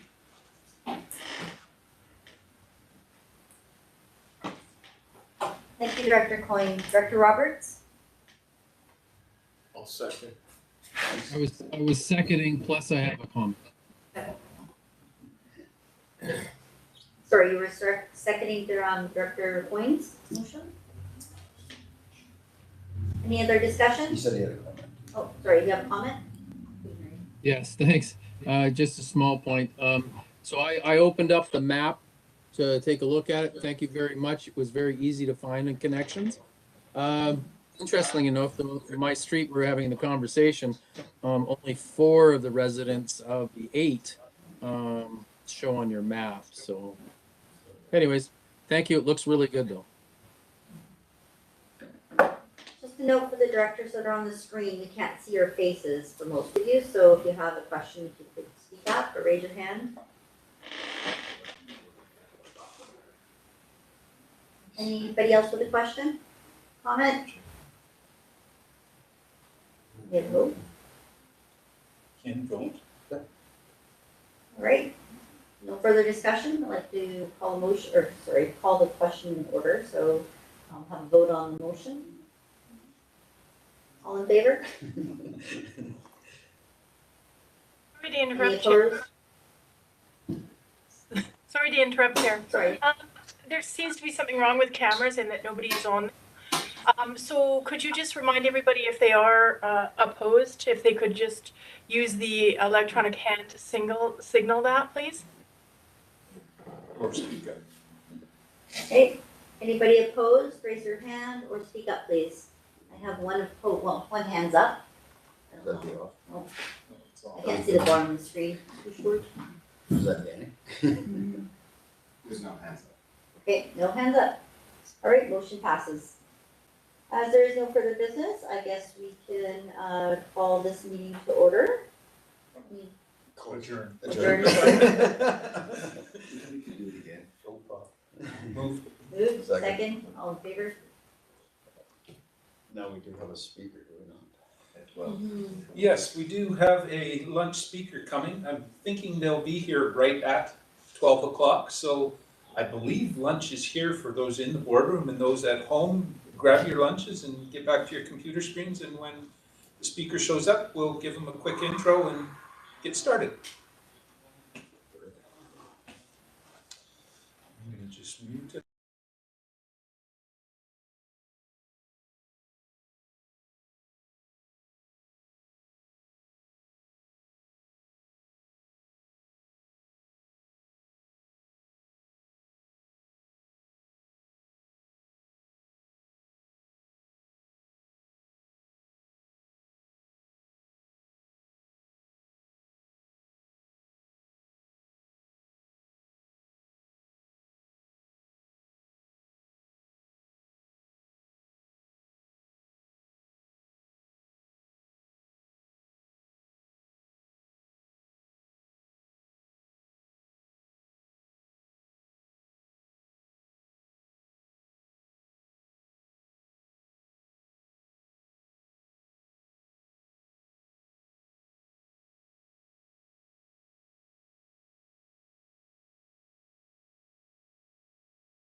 Bob, can you hear me?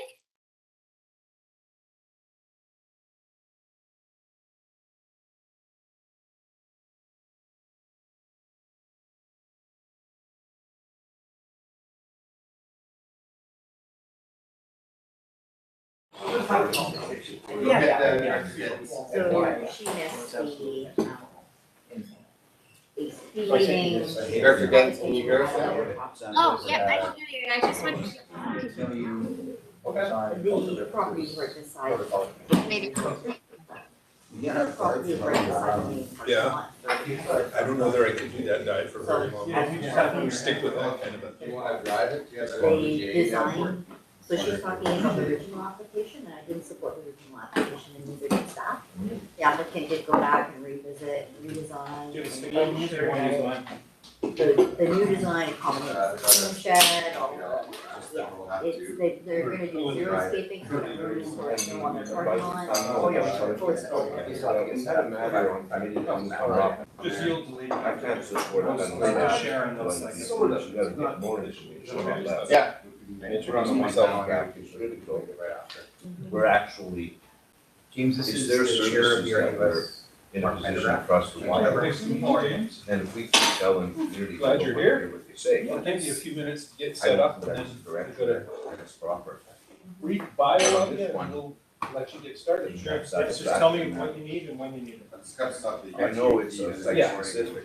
We'll have to get all that set up, so. A free for all, everybody can do the same. Mhm. But that's the big issue is, well, what if, where do you say no? The ECP meeting, was heavily attended and. Hockey games at the end, or there's and then baseball scores. That was. Two SIDS, Well, not the best of all experience, I heard, we were having some Discord table. Oh, I missed that public information. I think, that's really. And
Sorry. Good now.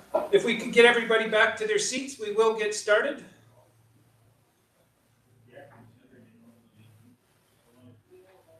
If you would, Mark, give them a yell at it for me, please. Send them back in. Thank you. Nobody wants to come with me.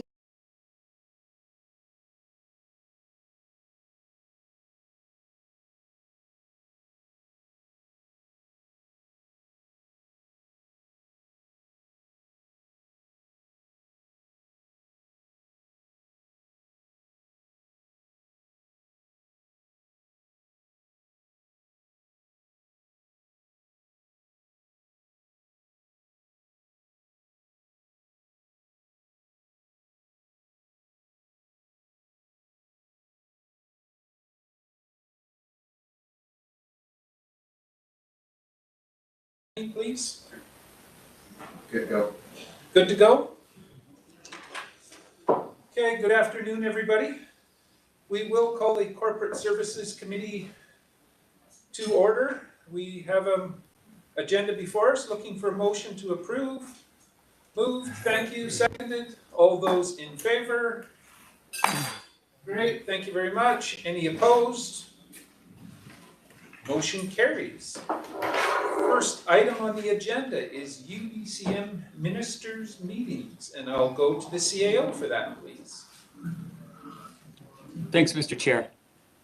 So it is that time of year again. UBCM is looking for those local governments who want to meet with ministers during the UBCM conference, which is in person this year at Whistler. So that'll be interesting. We have to have our requests in by June 24th. So the intent today is to see what meetings we're interested in. Administratively, we'll take that away, try and draft really preliminary briefing notes, and then come back on June 16th for the board resolution that would send us forward to submit those requests. Right now, we just had the opportunity to discuss this at our management team meeting on Tuesday, but there is the possibility that we could make some representation to the province or to BC Transit about the proportional share that local governments pay for BC Transit. Right now, they have a policy that applies to all urban and rural governments that partner with BC Transit to provide service.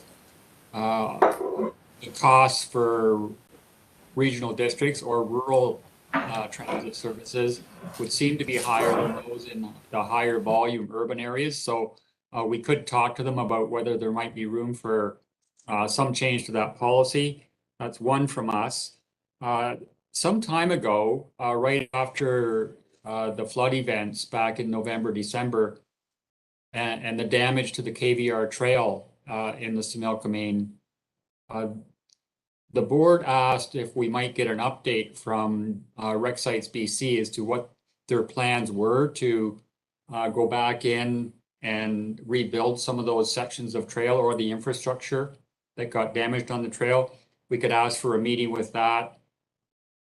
Not sure. I think Rec Sites BC is attached to Environment now, but I'm not sure about that. We'll check. And then the other one was, of course, our organics treatment processing facility at 1313 Greyback Mountain Road. We still haven't heard from the Agricultural Land Commission on that.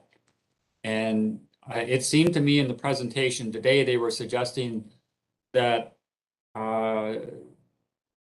parks were exempted from the ALC legislation. Perhaps we could go to the province to talk about whether public utilities should be exempt from legislation. So we could work at developing something for the board to consider on the 16th on that. But that was all that we had, Mr. Chair, administratively. So what we're looking for now is indications from the members as to whether they have some interest in meetings, either with the ministers or staff. Director Olbrich? Yes, and thank you to the chair. And through the chair, I had a few questions. And short answer, yes, I have interest in a number of meetings. I have spoken in community recently about the upcoming UBCM, and there's a number of issues in our area that are very interesting, and following up would be much appreciated. I had a number of meetings in 2019, and COVID has been unpleasant the last 2 years in terms of us being able to do anything at a meaningful level, given the challenges of COVID. So that means there's even more that we can do this year.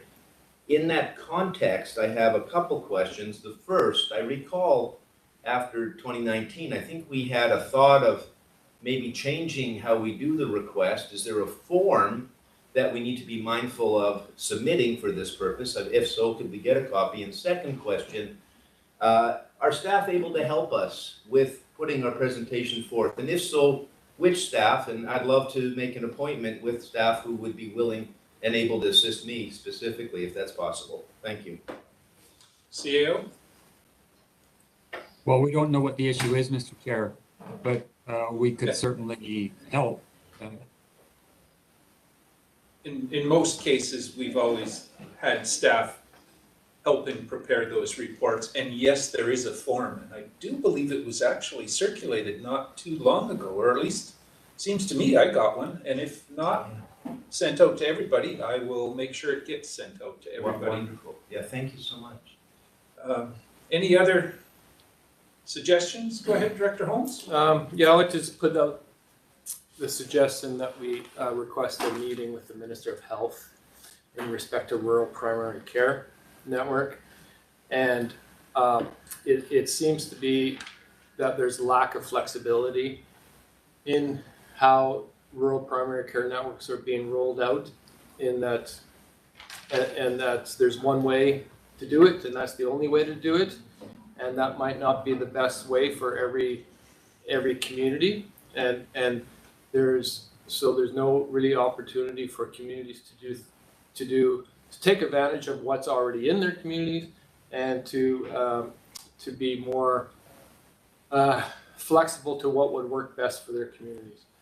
And I think we want to talk, and so when it comes to us, so it's only those communities that fit into this model through Interior Health that we're able to support through the hospital district board. And anything outside of that model that's being implemented, there's nothing we can do about it. And so it creates it doesn't create a level playing field. It's either you're in with your Interior Health or you're not. And so what about the ones that are outside that model? That I don't know if there's interest on the board to discuss that, but I'll put it out there. Oh, I see that as a potential discussion point or a meeting. Can't hurt to entertain the answer or ask the questions anyway. Anything else? Director Olbrich? Yeah, thank you. Just arising on the CAO's comments, and I agree with him completely on that ALC question that we have next to the landfill. I just wanted to add, for everyone's benefit, at the LGLA conference, and again at SILGA, Minister Cullen spoke at both events, and he, to my recollection, commented that there is a desire to have a sort of a common sense approach to some of these issues, and I think that idea of a meeting specific to that issue is an excellent idea. Thank you. Director Gettins? Thank you, Chair. I also wouldn't mind discussing with the board about presenting to Modi around, or the ministry around, the safety and rural roads, some kind of traffic calming mitigation for rural roads and residential areas. Okay, similar to our motion that Yeah. we sent to SILGA? Okay. Yeah. Just so staff have an idea of what we're talking about. Sure. Yeah. Okay. I see a hand from Director Knodel. Yes, some time back I put in a notice of motion on a property tax increase for seniors, property tax grant increase for seniors. I'm still waiting on information from staff on that one. And also I believe that we should be putting one in regards to EOC wage package. Director Pendergraft, I think you and I should be sitting down and working with that one. Thank you. Okay, thank you. When Director Knodel mentioned the Emergency Operations Center, that does bring up the one that I was thinking.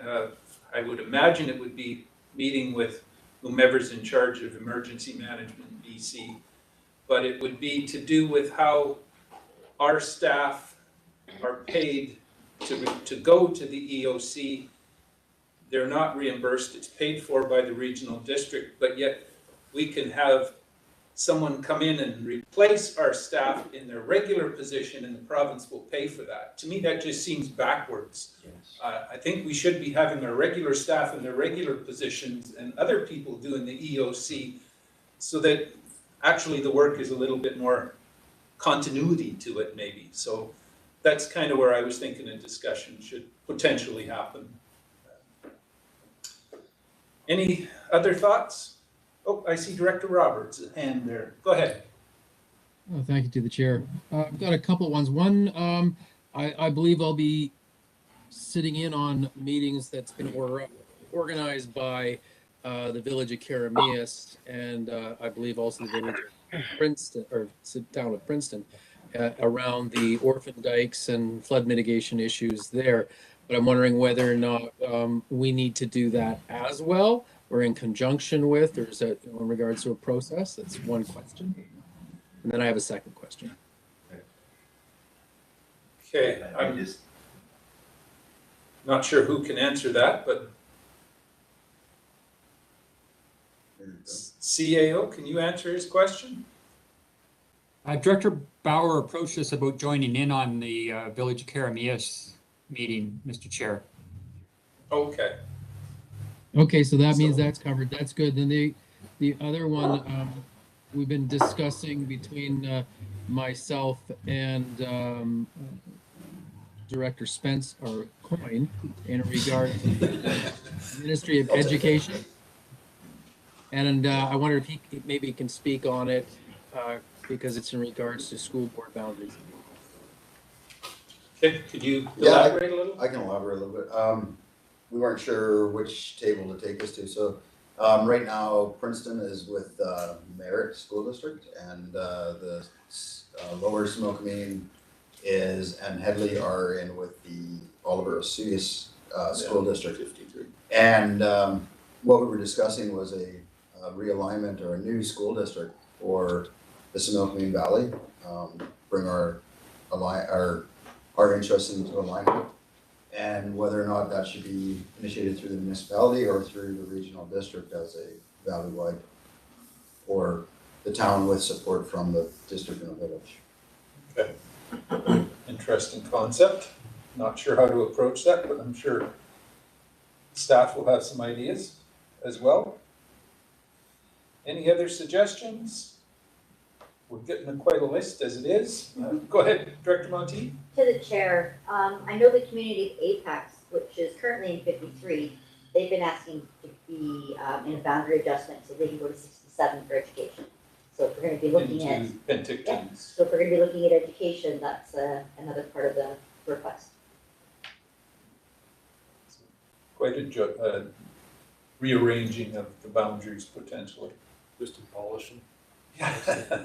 Well, we want, when we look at ours, the upper and lower Similkameen Indian bands are, we're in that territory. Mm-hmm. And right now we're not with the, Princeton is kind of mixed up there, right? So, education wise, and also when it comes to health areas, right? Mm-hmm. So where we have two different administrative areas for interior health that deal with the Princeton school district. So when we're trying to deal with health programs in the school, we have to talk not just to the Penticton, but also the Kamloops, and trying to coordinate that is difficult. So we just kind of want them all in the same regional district at least. Understandable. Any other suggestions for ministers' meetings? Seeing no other hands, but if something comes up, I'm sure you can either send an email into CAO Newell or have a discussion with them at a later date, and that can be discussed by the board in the next meeting. See which ones we do want to proceed with and how. So, Director Monteith? To the chair, is there an appetite to have a conversation about, is it the elm trees? Oh, the invasive elm trees? So I'm getting some questions from my community about the tree not being on the list. Invasive Yes, species list? yes, and what can be done to help homeowners realize the dangers and move forward with replacement. Yeah, and there's also that nasty little elm beetle or something that's quite pesky for a lot of homeowners. I'm not sure what department that would go to, but staff, I'm sure, can figure that part out. Okay, seeing no more hands or suggestions, does that give you enough to work on for now, CAO? That is or quite more than adequate, enough. Chair. Quite adequate, yes. Okay, we'll move on in the agenda, and the next section is a closed session. So we would be looking, and that's to discuss our CAO evaluation, just so people are aware and recall what we're doing. And we would need a motion to go in camera. Moved, seconder, thank you. All those in favor? Thank you very much. Any opposed? Motion.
Okay. I think we've got almost enough back here for a quorum. The rest are slowly signing back in or getting back to their seats. So we will call the Regional District Okanagan-Smilkameen regular board meeting to order. We have an agenda before us, and this is just a reminder to everybody that this is the opportunity to remove anything off the consent agenda if there's a desire to have it discussed in the regular board meeting. So is there anything anybody wanted removed off the consent agenda? I'm not seeing any hands there. So looking for a motion to approve the agenda. Moved, thank you, seconded. All those in favor? Great, thank you very much. Any opposed? Motion carries. That brings us to the consent agenda, corporate issues. Motion to adopt or moved. Seconded, thank you. All those in favor? Thank Thank you very much. Any opposed? Motion carries. Consent agenda, development services. Looking for a motion to adopt. Moved. Thank you. Seconded. All those in favor? Thank you. Any opposed? Motion carries. Brings us down to development services, item B1. CAO, electoral area H, development variance. Thanks, Mr. Chair. So this is an application for variance for an overheight garage, and it's a significant variance. This is in Tulameen at Nicola and 7th Street, and it's an 85% increase in the height of the garage from 4.5 meters to 8.35. And the reason for that, we believe, is for the second story. So it's a garage in the bottom and then a accessory building on top. And because of the size of the increase in height, and because we're a bit suspicious that this may be for a secondary dwelling rather than an accessory building, we are recommending that it be denied, Mr. Chair. Okay, thank you. I will go to Director Coyne, Senior, for direction on this. Well, I'm going to recommend the alternate recommendation to accept, to approve it. And I'll Okay, talk. so you're making the motion to approve. A seconder. It's on the floor. Go ahead, Director Coyne. You wanted to speak to it? Yeah, now in consultation out there in Tulameen, this house is right by the lake, and the reason for the second raising it up is their neighbors right across the street was up to their second floor in their garage last year with the flooding. So they're trying to be proactive and not have all their stuff ruined again. So that's, and the houses down there are huge. The garage across the street is a 2-story garage. The one 2 doors up is a 2-story garage. So it's not like it would be out of place. So that's why my recommendation. Thank you. Okay. Thank you for that. Is there any further discussion on this? Making sure I don't miss any hands. This is a motion to approve, and this is a rural vote, so I will call the question. All those in favor? Thank you. Any opposed? Motion carries. Let's go to item B2, temporary use or permit application for Area C, CAO. This is for farm worker housing, Mr. Chair. It's an existing camp trailer unit that's on there, and the applicant now wants a 3-year temporary use permit so he can house his agricultural workers and then, if necessary, reapply, but without changing the zoning. And we're recommending that that be approved, Mr. Chair. Okay, thank you. I'll go to Director Knodel for direction. It's consistent with the rest of what we've done elsewhere in the area, so I recommend the administrative recommendation, please. Okay, so he's moving it. I'm assuming Director Bush was seconding. Thank you. Any discussion on this? Again, seeing no hands, and again, this is a rural vote. I'll call the question. All those in favor? Thank you very much. Any opposed? Motion carries. Another temporary use in Area C, CAO. Yeah, this is a temporary use permit for vacation rental just outside the Oliver Town boundary, Mr. Chair. And currently, this is an illegal non-conforming accessory building. They want to put the vacation rental in an accessory building, but it was never approved for a dwelling. So first of all, we haven't inspected it for as a dwelling unit. And secondly, they haven't gone through the process to determine whether it would be safe. So we're recommending against this, Mr. Chair. Okay, thank you. I will go to Director Knodel for direction on this.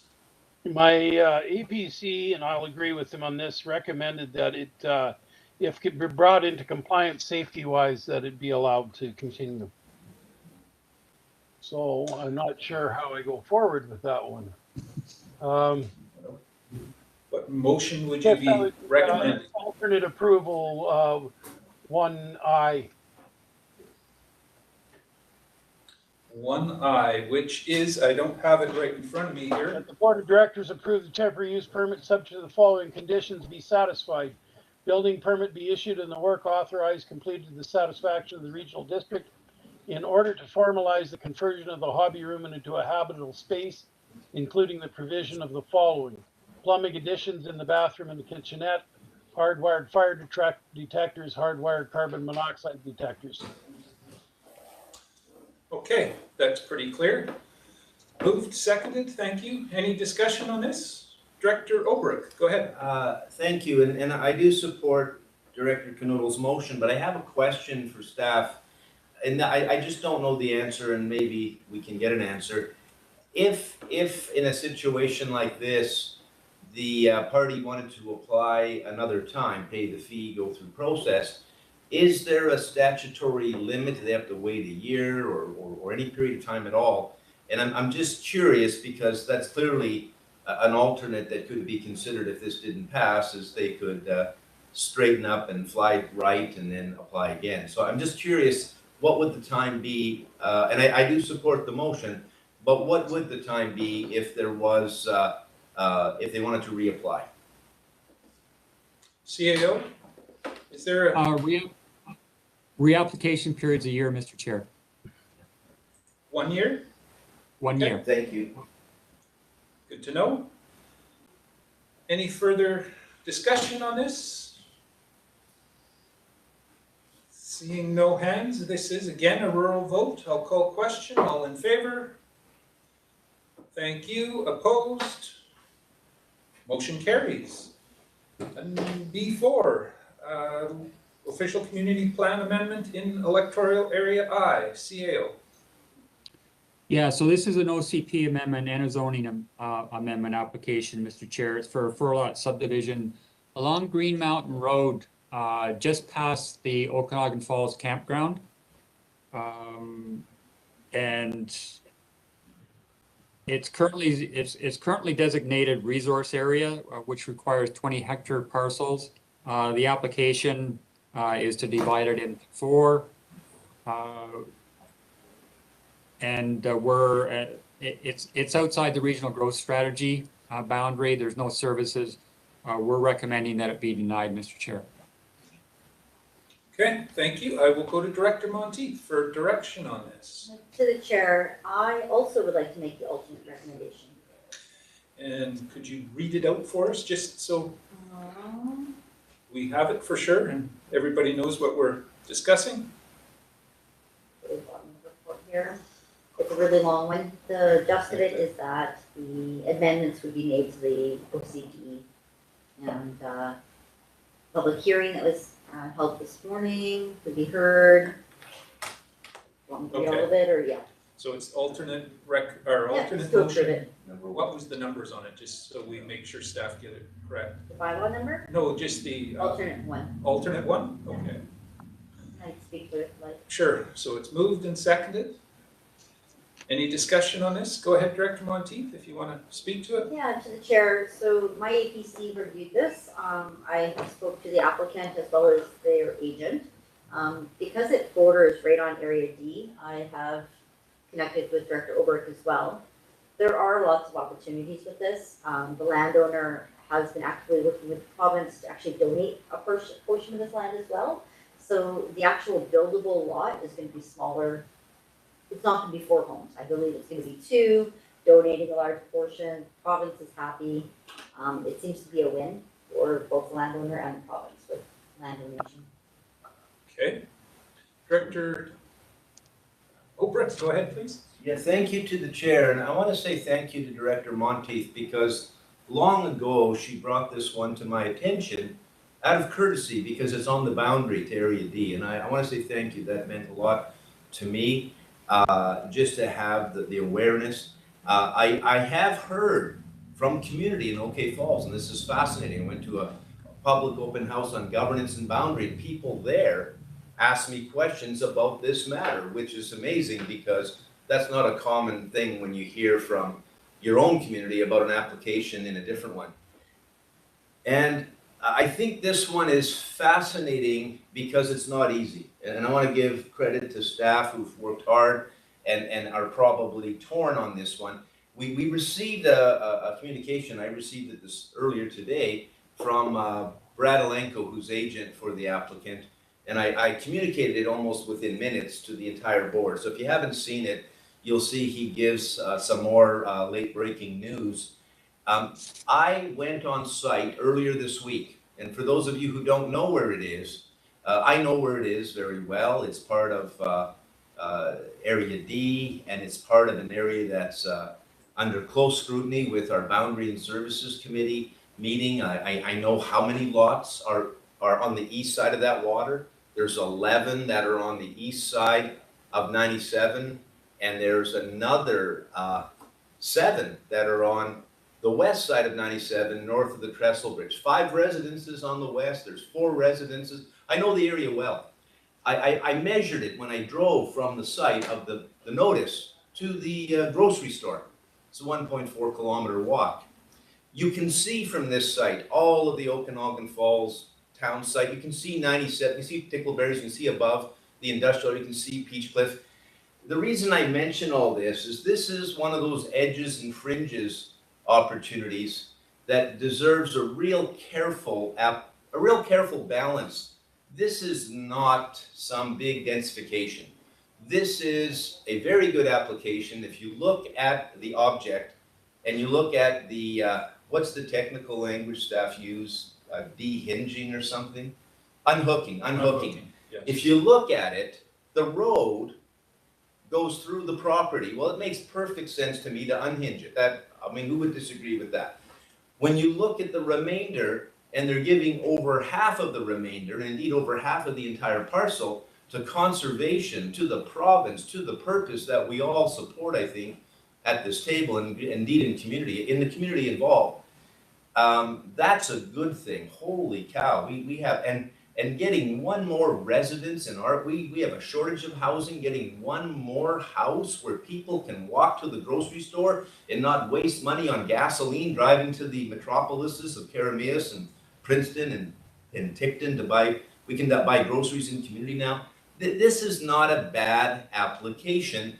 When it comes to services, oh my goodness, the services are across the water. You can look, I'm not suggesting we go through the river, but the future is coming, and we have a wastewater treatment plant with a plan for expansion that runs sewer right nearby, and one day, if we're all lucky, they'll have sewer in this wonderful community of OK Falls where you can flush a toilet just like a real fancy place and have sewer abilities, sewer instead of septic. So this is not one that I find difficult to support. I support it, but I thank you for the time, because for those of the people voting who don't know the context here, it's not just a short walk to the grocery store, it's a very nice walk. You walk right by the place where the falls used to be. Thank you very much. Okay, any further discussion?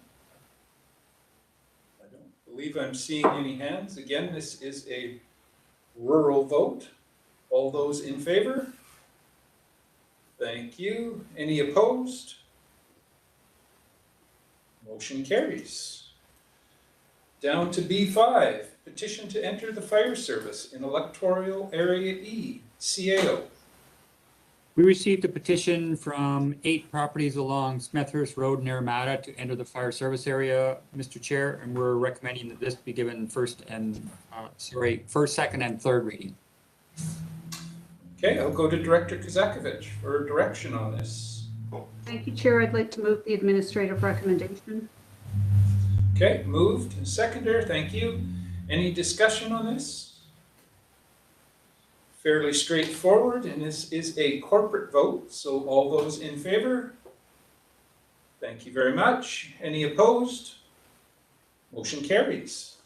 Over to B6, Okanagan Valley Zoning Bylaw number 2800, CAO. Yeah, this was a subject of your 6th public hearing this morning, Mr. Chair. So this is the mapping errors with the consolidated zoning bylaw. And we are recommending that this be read a 3rd time. Okay, someone willing to make that motion? Moved, seconded, thank you. Any discussion on it? Again, fairly straightforward, just a correction of an error. This is a rural vote. Call the question. All in favor? Thank you. Any opposed? Motion carries. B7, Delegated Development Variance Permits, CAO. Yeah, this is reflecting the change in provincial legislation with regards to the delegation of minor variances, Mr. Chair. And we are recommending that the delegation bylaw be given first, second, and third reading, and that the development procedures bylaw be given first, second, third reading. All right, thank you. Direction on this from the board? Anybody prepared to give or make a motion? Director Knodel, you're moving it, I'm assuming? Moved. Seconder? Thank you. Discussion on this? Director Olbrich? I just wanted to comment that it's nice to see, you know, effort being made to make things better and reducing processing times and costs and making efficiencies better. I just applaud that intent. So I support the motion, obviously, but I think this is just one of those examples of little things that make things better. So thank you. Absolutely. Any other discussion? Seeing none, again, rural vote. All those in favor? Thank you. Any opposed? Motion carries. B8, Zoning Bylaw Amendment in Electoral Area D, CAO. This was the first public hearing that you had this morning, Mr. Chair. This is severing that one lot for a single family dwelling off the mobile home lot, a park along East Side Drive. And we're looking for third reading and adoption. Okay, thank you. Go to Director Olbrich for direction on this. Yeah, thank you very much. And just a brief comment, the APC has supported it, community supports it. I support it, so I'll move the administrative recommendation. Thank you. Moved, seconded, thank you. Any discussion? Seeing no hands, again, rural vote. All those in favor? Thank you very much. Any opposed? Motion carries. B9, Official Community Plan Bylaw Amendment in Electoral Area E, CAO. This was the second public hearing that you had this morning, Mr. Chair, and this is for the tram just outside Naramata, and we're looking for third reading and adoption on this. Okay, thank you. Director Kazakovich. Yes, thank you, Chair. I'd like to move the administrative recommendation for third and adoption. Okay, it's moved. A seconder, thank you very much. Any discussion on this one? I don't believe I'm seeing any hands. Again, a rural vote. All those in favor? Thank you. Any opposed? Motion carries. B10, Official Community Plan and Zoning Amendment in Electoral Area E, CAO. This was your third public hearing from this morning, Mr. Chair. This is Chute Lake Lodge Resort, just the expansion onto some new sections of Crown Land, and we're recommending that this get third and adoption. Okay, thank you. Director Kazakovich, back to you. Thank you, Chair. I'd like to move the administrative recommendation for third and adoption. Moved, seconded, thank you. Any discussion on this one? Seeing no hands, again, a rural vote. All those in favor? Thank you very much. Opposed? Again, motion carries. B11, official community plan and zoning bylaw amendment in electoral area H, CAO. This was your fourth public hearing from this morning, Mr. Chair, and this is the 10-lot strata just outside Tulameen. And we're recommending that this, both the OCP and the zoning bylaw get third reading and adoption. Okay, thank you. Go to Director Coyne Senior. I would like to make the administrative recommendation, please. So it's moved. Is there a seconder? Thank you. Any discussion on this one? Okay, I see a hand, Director Obrook. Yes, thank you to the chair. And I took special note of the caller this morning and heard some very interesting concern. And the, you know, from the wells through to the, you know, if we had subdivision with fee simple, there'd be a maximum 3. With a strata, you can go to 10. That's an interesting distinction. I won't get into legal argument or philosophy, but I have a question for anybody who can answer it. And I just want to hear, have these concerns been considered, and what's the feedback on the concern? Is the concern something that we need to listen to and change path, or are the concerns concerns that perhaps don't have merit, or some other reason why we shouldn't take different action? I don't know the answer, obviously, but I am curious to hear anybody who can provide comment on that. Thank you. Okay, I see a hand from Director Coyne. Go ahead. Yeah, so this has been kicking around for quite a little while. When it went to the APC, it was 100% support in it. This was an area that was targeted in our OCP as a growth area. This one actually checks all the boxes on doing one of these projects. As far as the water's concerned, there has been no sign, to the best of my knowledge, any deficiencies in water. Some of the wells in the area do have water issues in low years, in drought years, but those are dug wells that are 8 to 12 feet deep, and they're just running on surface water. So as far as them depleting that water, that wouldn't happen. These are planned to be drilled wells that would be down in the aquifer anyways. So, but there's been very, very strong support for this whole thing throughout the community. Thank you. Okay. Thanks for the comments. Any further discussion? I see a hand from Director Knoll. Go ahead. Thank you. Through the chair, the Water Sustainability Act stipulates for registered wells first in time, first in service. So there's a protection there for the original well owners. Should it be shown that any of the wells are causing a depletion in water. Thank you. Good comments. Thank you. Any further discussion on this? Seeing no hands, again, this is a rural vote. Call the question. All in favor? Thank you very much. Opposed? Motion carries. Down to B12, zoning of bylaw amendment in electoral area I, CAO. This was the fifth public hearing you had this morning. All right, go over to Director Monteith. And I'd like to make the administrative recommendation, please. So it's moved, a seconder, thank you. Any discussion on this?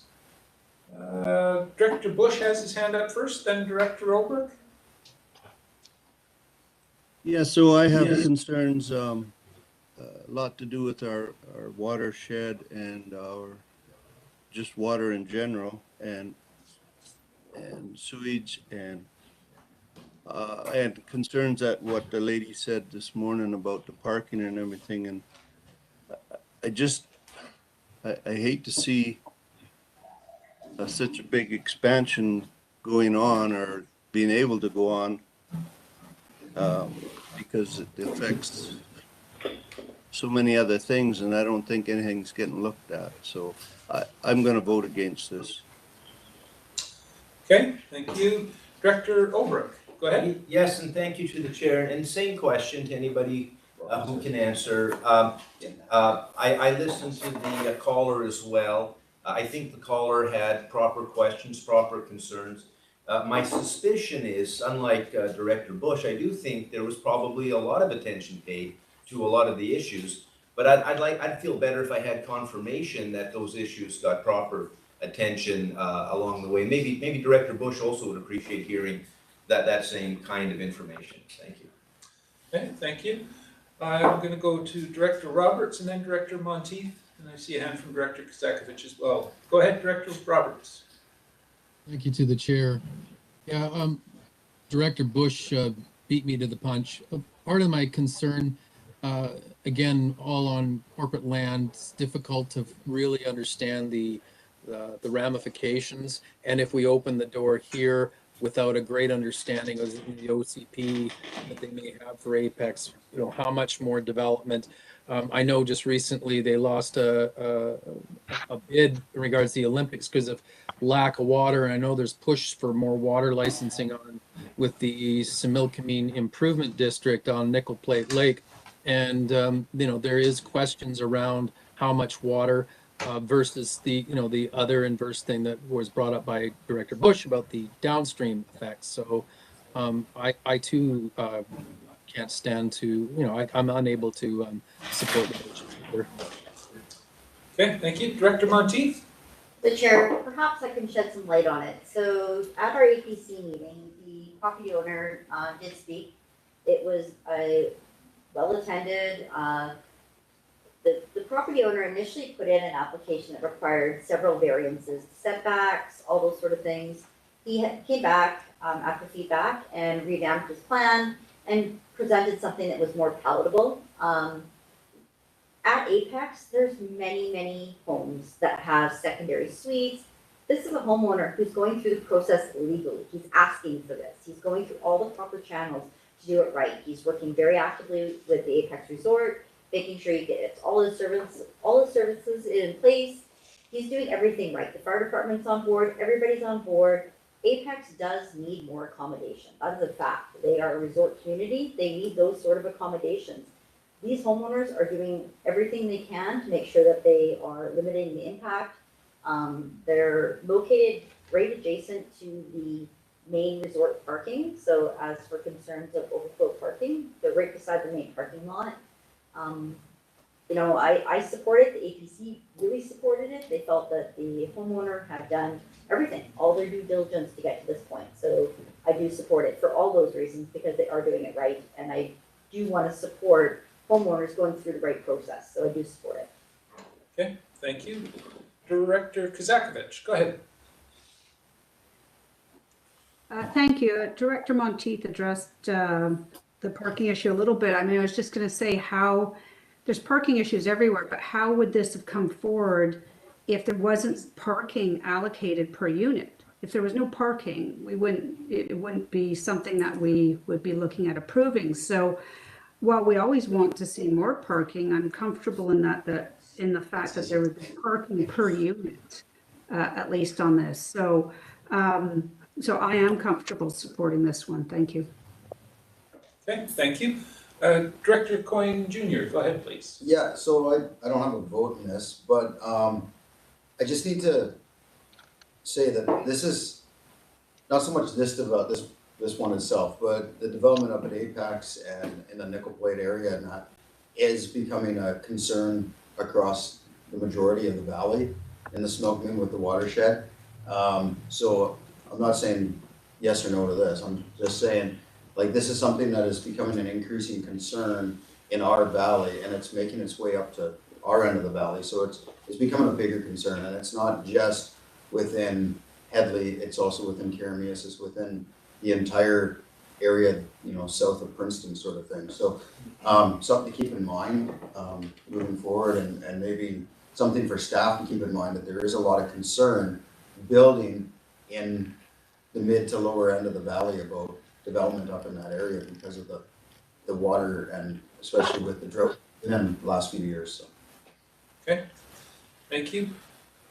I've seen another hand here. Director Obrith, go ahead. Yeah, thank you. And just arising from Director Kazakovich's comment, and now from Director Coyne's, You know, staff are supporting this, and these are all, you know, process sounds like it's been in good order, and good questions put forth, good accommodation to concern, changes by the applicant to comply.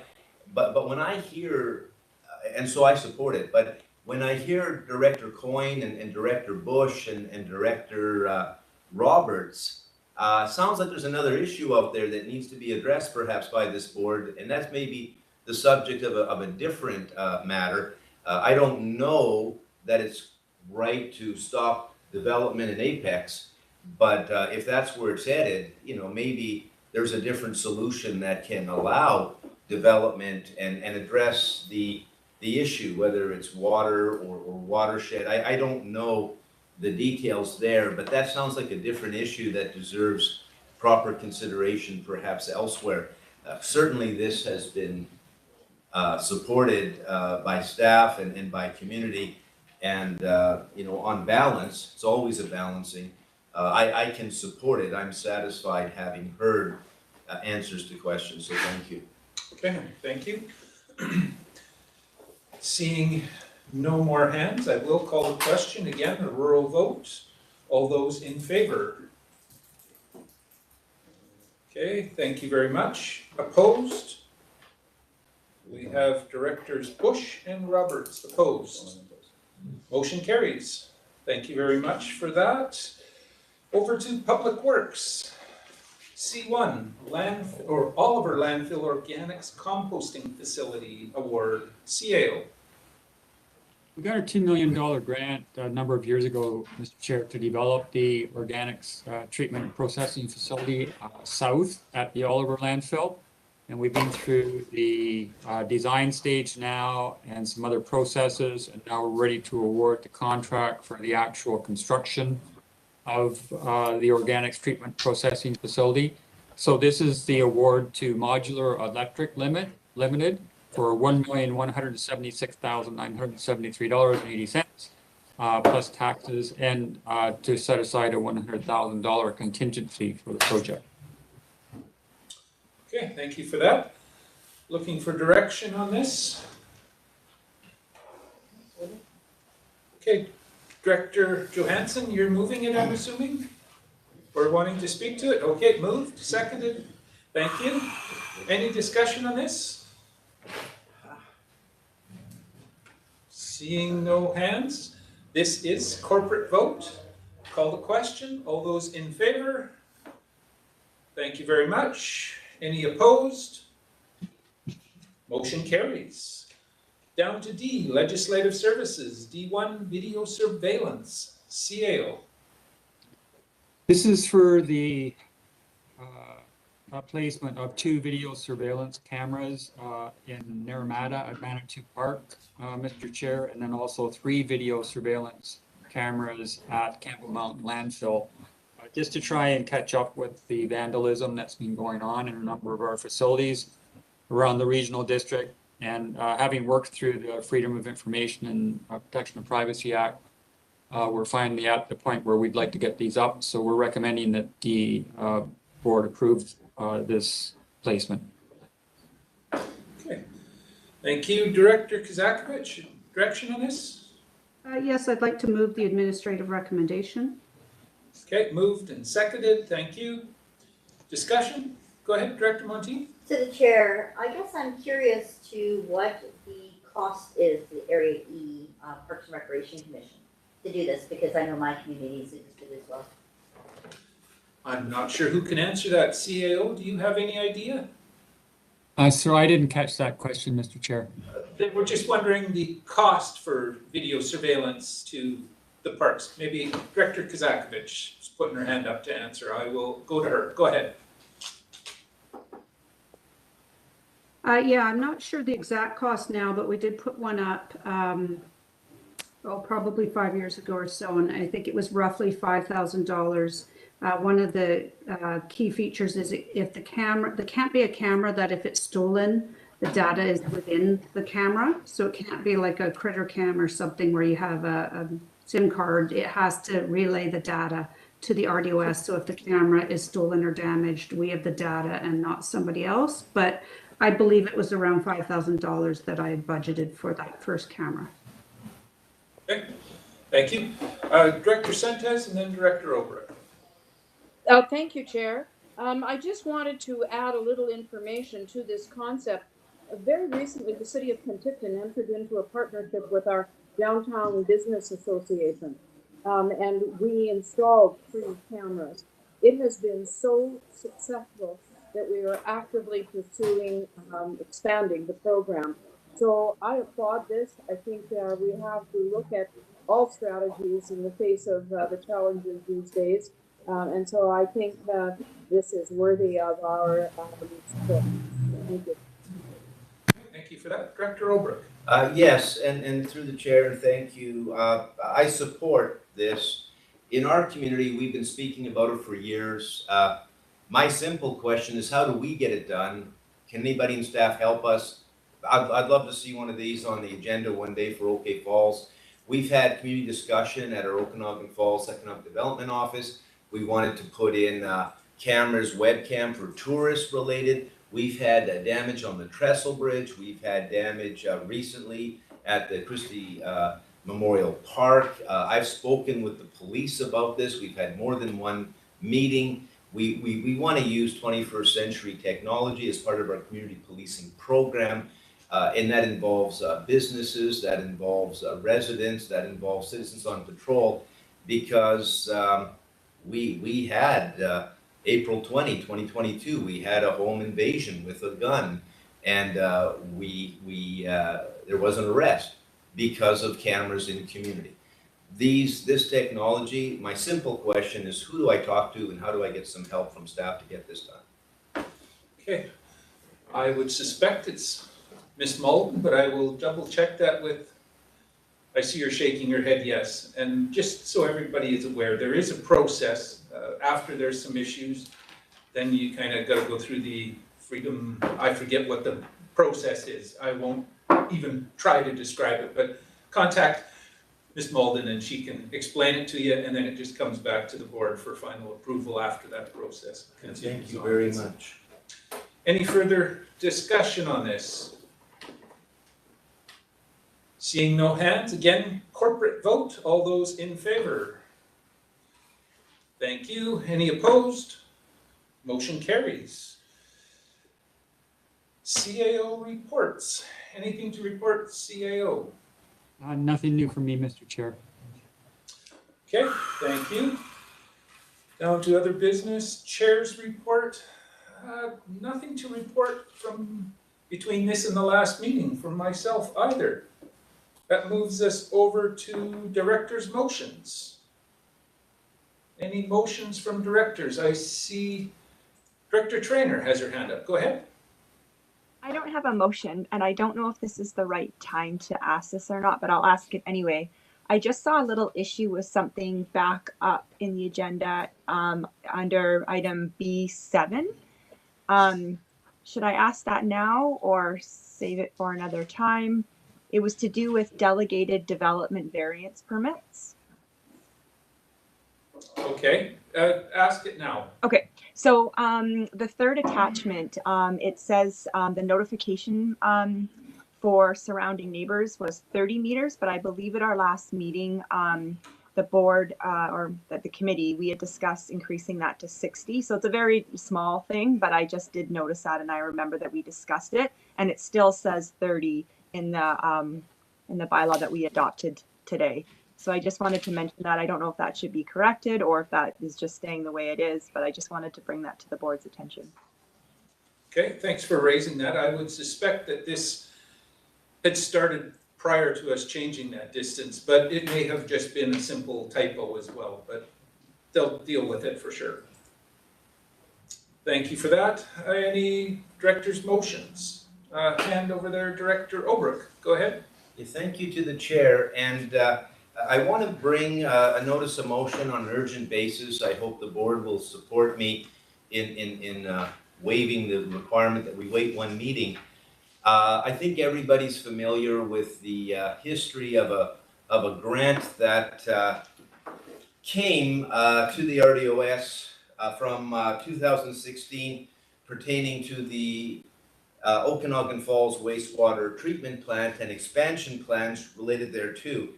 It was repurposed to Kaleden, and that failed on a community vote of borrowing to comply. And it came back to the board in September. The board supported a request to repurpose to Naramata. And I recall the CAO on meeting May 5th reported to us that the, on an update, that application had been submitted for approval for the repurposing and extension on the time. I was speaking with Lisa Bloomfield on Friday, May 13th, that's after that meeting of May 5th, and I was speaking specific to the OFID conversion and the consultants who did work for us and pertaining to the issues we have with stop orders for environmental problems with wastewater treatment in the Vintage Views wastewater treatment plant. And I learned that the request had been unsuccessful. So I brought this to the attention of our chair and our vice chair on May 19, and I spoke with Laird McLaughlin, who I had met on telephone after our September meeting, where he had steered me to the possibility for a grant application that we put before the board in the fall of 2021 in support of the OFID issues. We have Okanagan Falls Irrigation District. We had a report prepared by engineers, 2-year report, $60,000 cost, $6.5 million urgent need, $1 million in reserves. And we got application in with the help of staff, and I think Lisa Bloomfield again does excellent work. We got that in by January 26th. And indeed, there's more to be said there. I had 3 questions for Laird McLaughlin, and Laird gave me permission in September to bring that forth to Bill Newell, the CAO, to the finance manager, and to Lisa. And again, we got that done, and OFID conversion was supported at our AGM, April 20, 2022. All of that is incidental, but relevant. When I called Laird, I had 3 questions for him. The first one was real simple. Is it true that had been answered in the negative? And his answer was, that's correct. The second question was why, and he gave me an answer that sounded appropriate. And the third question I had for him is, can we apply again to repurpose those funds to a purpose that might be more suited to approval for the repurposing request? There were reasons why the Naramata one failed, but we may have opportunity where we could have enhanced success. We spoke about the history. Laird was part of the $16 million grant back in 2004, 5, 6, which resulted in that. He understands it. I looked at the guidelines for the 2016, the 6.65 million. I've studied it a little bit. I've got it here. I've looked at our submission forms for the supplemental request, I think done for Kaleden. My understanding from looking at all of this and speaking to Laird and others is that we may have opportunity to not lose about $6 million. The $6 million is in the bank. Wayne Gretzky says you miss 100% of the shots you don't take. I called staff instantly after the Kaleden vote failed. I met with our MLA. He spoke to Minister, as she then was finance, or not finance, but municipal affairs, Minister Olson. We wanted to go get repurposing. I know the board didn't support it in September, but I'm now asking for a notice of motion on urgent basis for staff to review what might still be open as a qualifier for a repurposing. When I spoke with Laird, I thought the end date was March 2023. He mentioned 2024. I don't know why the change in year, but certainly on a proper ask, there's a chance we could keep that money within the regional district. Of course, I do know that of the other 8 electoral areas, Area D, Okanagan Falls, is the only one that has not 1, but 2 wastewater treatment plants in existence. Well, one is over 20 years old and the other is about 15, both of which have issues. One is not under our control. It's private. There's issues there. But I think we have a great opportunity here. So my motion is to have staff review what may qualify and bring back a plan so we can ask again for repurposing and extension if that's what the process requires.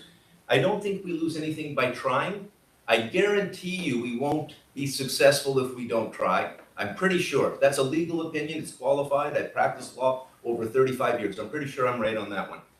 But I think if we try, there's a chance. It may not be a good chance, but I have a funny feeling in this country post-COVID, a good argument can be made on a qualifying one that fits the purpose, that we could indeed be successful. And wouldn't that be wonderful for us all if we didn't have to give back the 6 million? So that's my motion. Okay.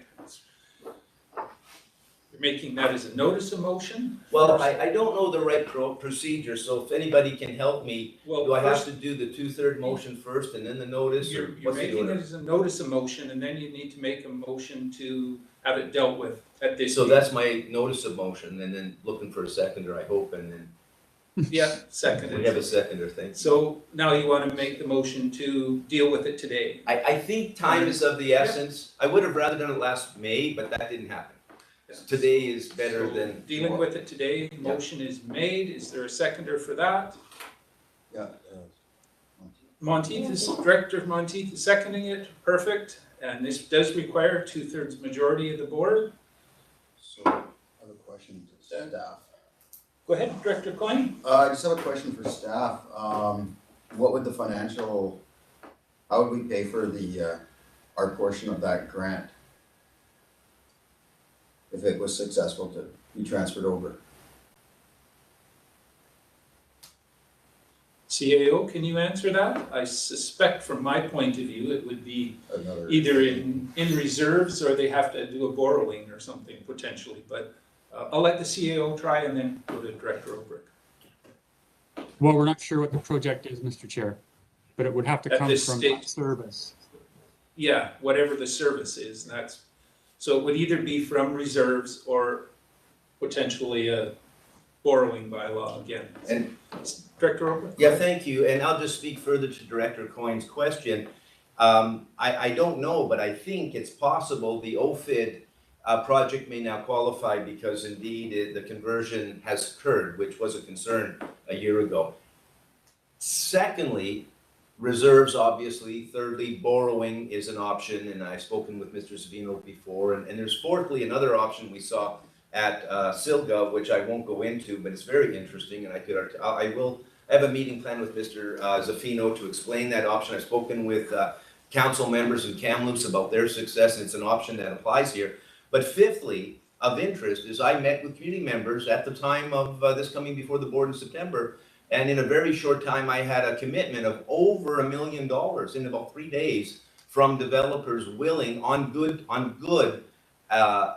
purpose participating. Now, I can't guarantee those same developers would make the same commitment today, but to answer Director Coyne's question has been considered, and I am confident I have community support on this one, a lot. Indeed, we used it, interestingly, as an opportunity to get the conversion of OFID, and we had 92.5% community support on that vote. This is not lost on our community on what it really means to us. It's not lost. Very, very important. $6 million? Oh my gosh. Yeah. I only ask because we've gone to alternative approvals before and failed on this. And if it's time sensitive, we don't want to lose it again. Time-wise, it's better if it was in reserves or some other means than having to get a cent, but we have to see what the list comes back as. So, Director Holmes. So I would prefer that this just be a notice of motion, and so something comes back to us, so we have something to read for next meeting because it's when it's just thrown at you like this, it's really hard to digest. So I'd like to understand what the urgency is for dealing with it now as opposed to 2 weeks from now. Yes. Go ahead, Director Obrick. Yeah, thank you. It's the same urgency we had when it came before us last time. And I made the same request as Director Holmes, and the board did not support it. Except now it's more urgent because we're that many more months down the road. And I have confidence staff can bring something back to us faster if we do it today. This isn't a complicated request. It's money in the bank, already approved. Staff, I mean, I can share with Director Holmes right now the 25-page application for the last repurposing. You look at this, I mean, I'll give you just a quick quote. The Engineering Department of Public Works has a very knowledgeable staff who will be dedicated to successful completion of this project. We have a list of stuff in Oak Falls that needs attention. $60,000 on the one report alone cost for $6.5 million urgent need. Last summer we had boil waters and all kinds of problems. I appreciate Director Holmes isn't aware of the urgent need, but I'm very aware that 2 weeks delay is, I don't see the value in the delay given the ask. It's not a hard ask. We're just going to ask staff to do the job of bringing back a project that we can submit for repurposing and if necessary, extension. For all I know, and I don't know, but for all I know, we have a project right now that can proceed soon and be done on time because we have 15 years history on that wastewater treatment plant. 15 years. I know the chair knows better than I how much issue there's been there with the, October 19, 2017, when there was I think Director Vasilaki calls them kerfuffles. We had a kerfuffle involving my predecessor and community works tax 700,000 issue. So this is not a new project. This is something that's been around a while, and I don't think it's wise or prudent to risk $6 million when staff are going to bring back the advice anyway. All we're doing is delaying that further, I think. We have no idea which project is coming back, but there will be something that we have to choose from and a thorough discussion of at that stage. Any further discussion? Seeing none, I'll call the question. All those in favor? Thank you very much. Any opposed? Director Bauer opposed. Motion carries. Thank you. Any other directors' motions? I don't believe I'm seeing any hands. So we'll move on to board members' verbal updates. Anybody have some updates? Go ahead, Director Coyne. I've got a couple. On Friday the 27th, Optimi Health opened the largest psychedelic mushroom facility in Canada. It is it's for research purposes. It's licensed by the federal government. It's not the only thing they grow. They also grow other types of mushrooms, but they are growing mushrooms for the research industry, and it's pretty exciting. It's cutting edge science, so it's pretty cool. Interesting. June 11th and 12th, next weekend, we have the 40th annual Stan Thompson Rodeo in town. So if you're a rodeo fan, head on over to Princeton for the rodeo. And last weekend on the Saturday the 28th, there was a benefit concert in Princeton put on by Damon Bremner and Terry, his wife Terry, and the Princeton Legion hosted it, and they were able to raise over $104,000. The money going to the Baptist Church to help with flood relief. And I just want to thank Damon and Terry, the Legion, the Penticton Elvis Festival, Andrew Shearet, who is the largest donor, and of course all the local and valley-wide sponsors who made it happen. So thank you very much. Okay, thank you. Director Sentes. Thank you very much, Chair. I just wanted to advise that the City of Penticton has declared June 5th to the 11th as Seniors Week. And in conjunction with that, I'd like to invite all those interested for the opportunity of an in-person conversation with Isabel McKenzie. She's BC's seniors advocate, and actually a very effective one, I might add. On opening day, which is Sunday, June 5th at Okanagan College, that will be in the Jim Pattison building. She's an excellent speaker, and she's very responsive to questions. So seniors might be interested in taking advantage of that. Thank you. Okay, thank you for that report and reminder. Go to Director Holmes. Yeah, I just want to say that this weekend is the 40th annual Summerland Action Fest. It's a family-friendly 3 days full of events and music in the park.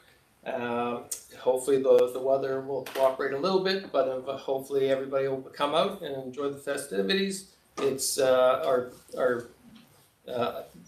Action Fest and Light Up are the two big events in Summerland every year. And you can go to the website summerlandactionfestival.ca to see what the full lineup. Okay, thank you for that. I see you hand, Director Olbrich. Go ahead. Yes, thank you to the chair. And I have 3 updates. And the first, I was contacted by 3 different community members and invited to Skaha Bluffs Provincial Park last Sunday. Media were in attendance. I met with organizers and I learned a lot, and I told them I would give this update to the board. Now, I'm sure the city of Penticton knows that that's within their boundary, but they were courteous enough to contact me because I can walk there from my house. And they, it's a long walk, but it's walkable. And they, I learned a lot. The festival itself had, I don't know, I was told about 1,500 people. I looked at the parking lot, which was full, the license plates from Manitoba, Ontario, Quebec, Oregon, Washington, international, across Canada. And the gentleman who was telling me information spoke about the value to the local economy with this kind of sports tourism and event tourism and festival tourism. And they shared with me something I didn't know, and that is they have a community park watch. They have a society, they fund it. I understand Penticton City Council gives them $15,000 a year. They have a budget of maybe double or triple that. And they hire people who have issues for employment, and they have had spectacular success in that area with reduction of crime. It's so good that we talked about maybe getting their help, expanding it into some of our parks and other areas. They're all on top of helping us, which is wonderful. And I wanted to share that to everybody because something I didn't know, they wanted to tie me to a rope and hang me from a cliff. I don't know why. Anyhow, the second, and this came to me this morning during meeting out of our economic development office, and Deb Morrow sent it to me, and it's from the New York Times. And I'm going to read a paragraph. It was today's paper, and it's go here, not there, vacation alternatives, and speaks to the high cost of travel and energy, gasoline, and a survey over 4,000 travelers destination, and it goes on. This article mentions Hawaii and alternates to Hawaii, places like Mexico and Caribbean, St. Lucia, which apparently is the Hawaii of the Caribbean. And it talks about food, it talks about drink, it talks about options. And here under the drink it says in southern British Columbia, and they're comparing us to Europe, and Scotland, I guess, has things to drink too, bourbon or something. It says, it talks in Germany, and the list goes on. It says in southern British Columbia, the Okanagan Valley offers great variety, from the indigenous winery Incomeat cellars to the modern art-filled liquidity, which is in Area D, and more rustic covert farms, which I think is in Area C, estates. Accommodations range from Spirit Ridge in Osoyoos Lake to rentals in Okanagan Falls near Skaha Lake. And it has a picture of a beautiful view of the Okanagan from the Osoyoos resort. So I thought that people here would like to know that we're getting good press in New York. which is fun. And the third is I noticed Director Martin Johansson, he may be gone now. My question was, what kind of vehicle are you in? I was laughing earlier, and I'm a fan of the new Netflix Lincoln Lawyer. And if that's a Lincoln, you're the Lincoln mayor. But what kind of vehicle is that? That's a question he'd have to answer. I know. Go ahead. Do you care to respond? I will respond. It's a Mazda CX-5, and it does bounce around that I never notice so much when I'm driving down the highway. The reason I'm in the vehicle is I've been returning from Victoria. I've been down there meeting with ministers. Rolly Russell has been so awesome setting up meetings with the Public Safety and Solicitor General, but most important, Adrian Dix, Minister of Health. I was able to face-to-face speak with him that went on 45 minutes. Mayor McCordoff joined me on that call, or joined me on a conference call with that meeting, and great discussion. So impressed that he was able to take the time to talk about healthcare issues in the South Okanagan Similkameen, and I'll provide more of an update at our next hospital district meeting in 2 weeks. Okay, looking forward to that. Thank you. Any further community updates? Well, seeing none, I just would like to mention that June, Canadians celebrate National Indigenous History Month. During this month, we're reminded to take the time to recognize the rich history, heritage, resilience, and diversity of First Nations, Inuit, and Métis people across Canada. June is also internationally recognized as Pride Month. And on behalf of the RDOS board, we'd like to wish everyone a happy Pride Month. So on that note, I would say we're ready for adjournment. Someone making that motion, moved and seconded, all in favor? Thank you. Any opposed? We are adjourned. And thank you everybody for your attention today. And I have to give Director Johansson credit for sticking with us all that drive. I'm not sure how he managed connection. Good job. Yeah. Isn't left the lower mainland. Oh, maybe that's it. He's caught in the car now. Yeah, he's caught in traffic. Yeah. Wait till I get to the other side of Hope. See you guys later. Have a great day, everybody.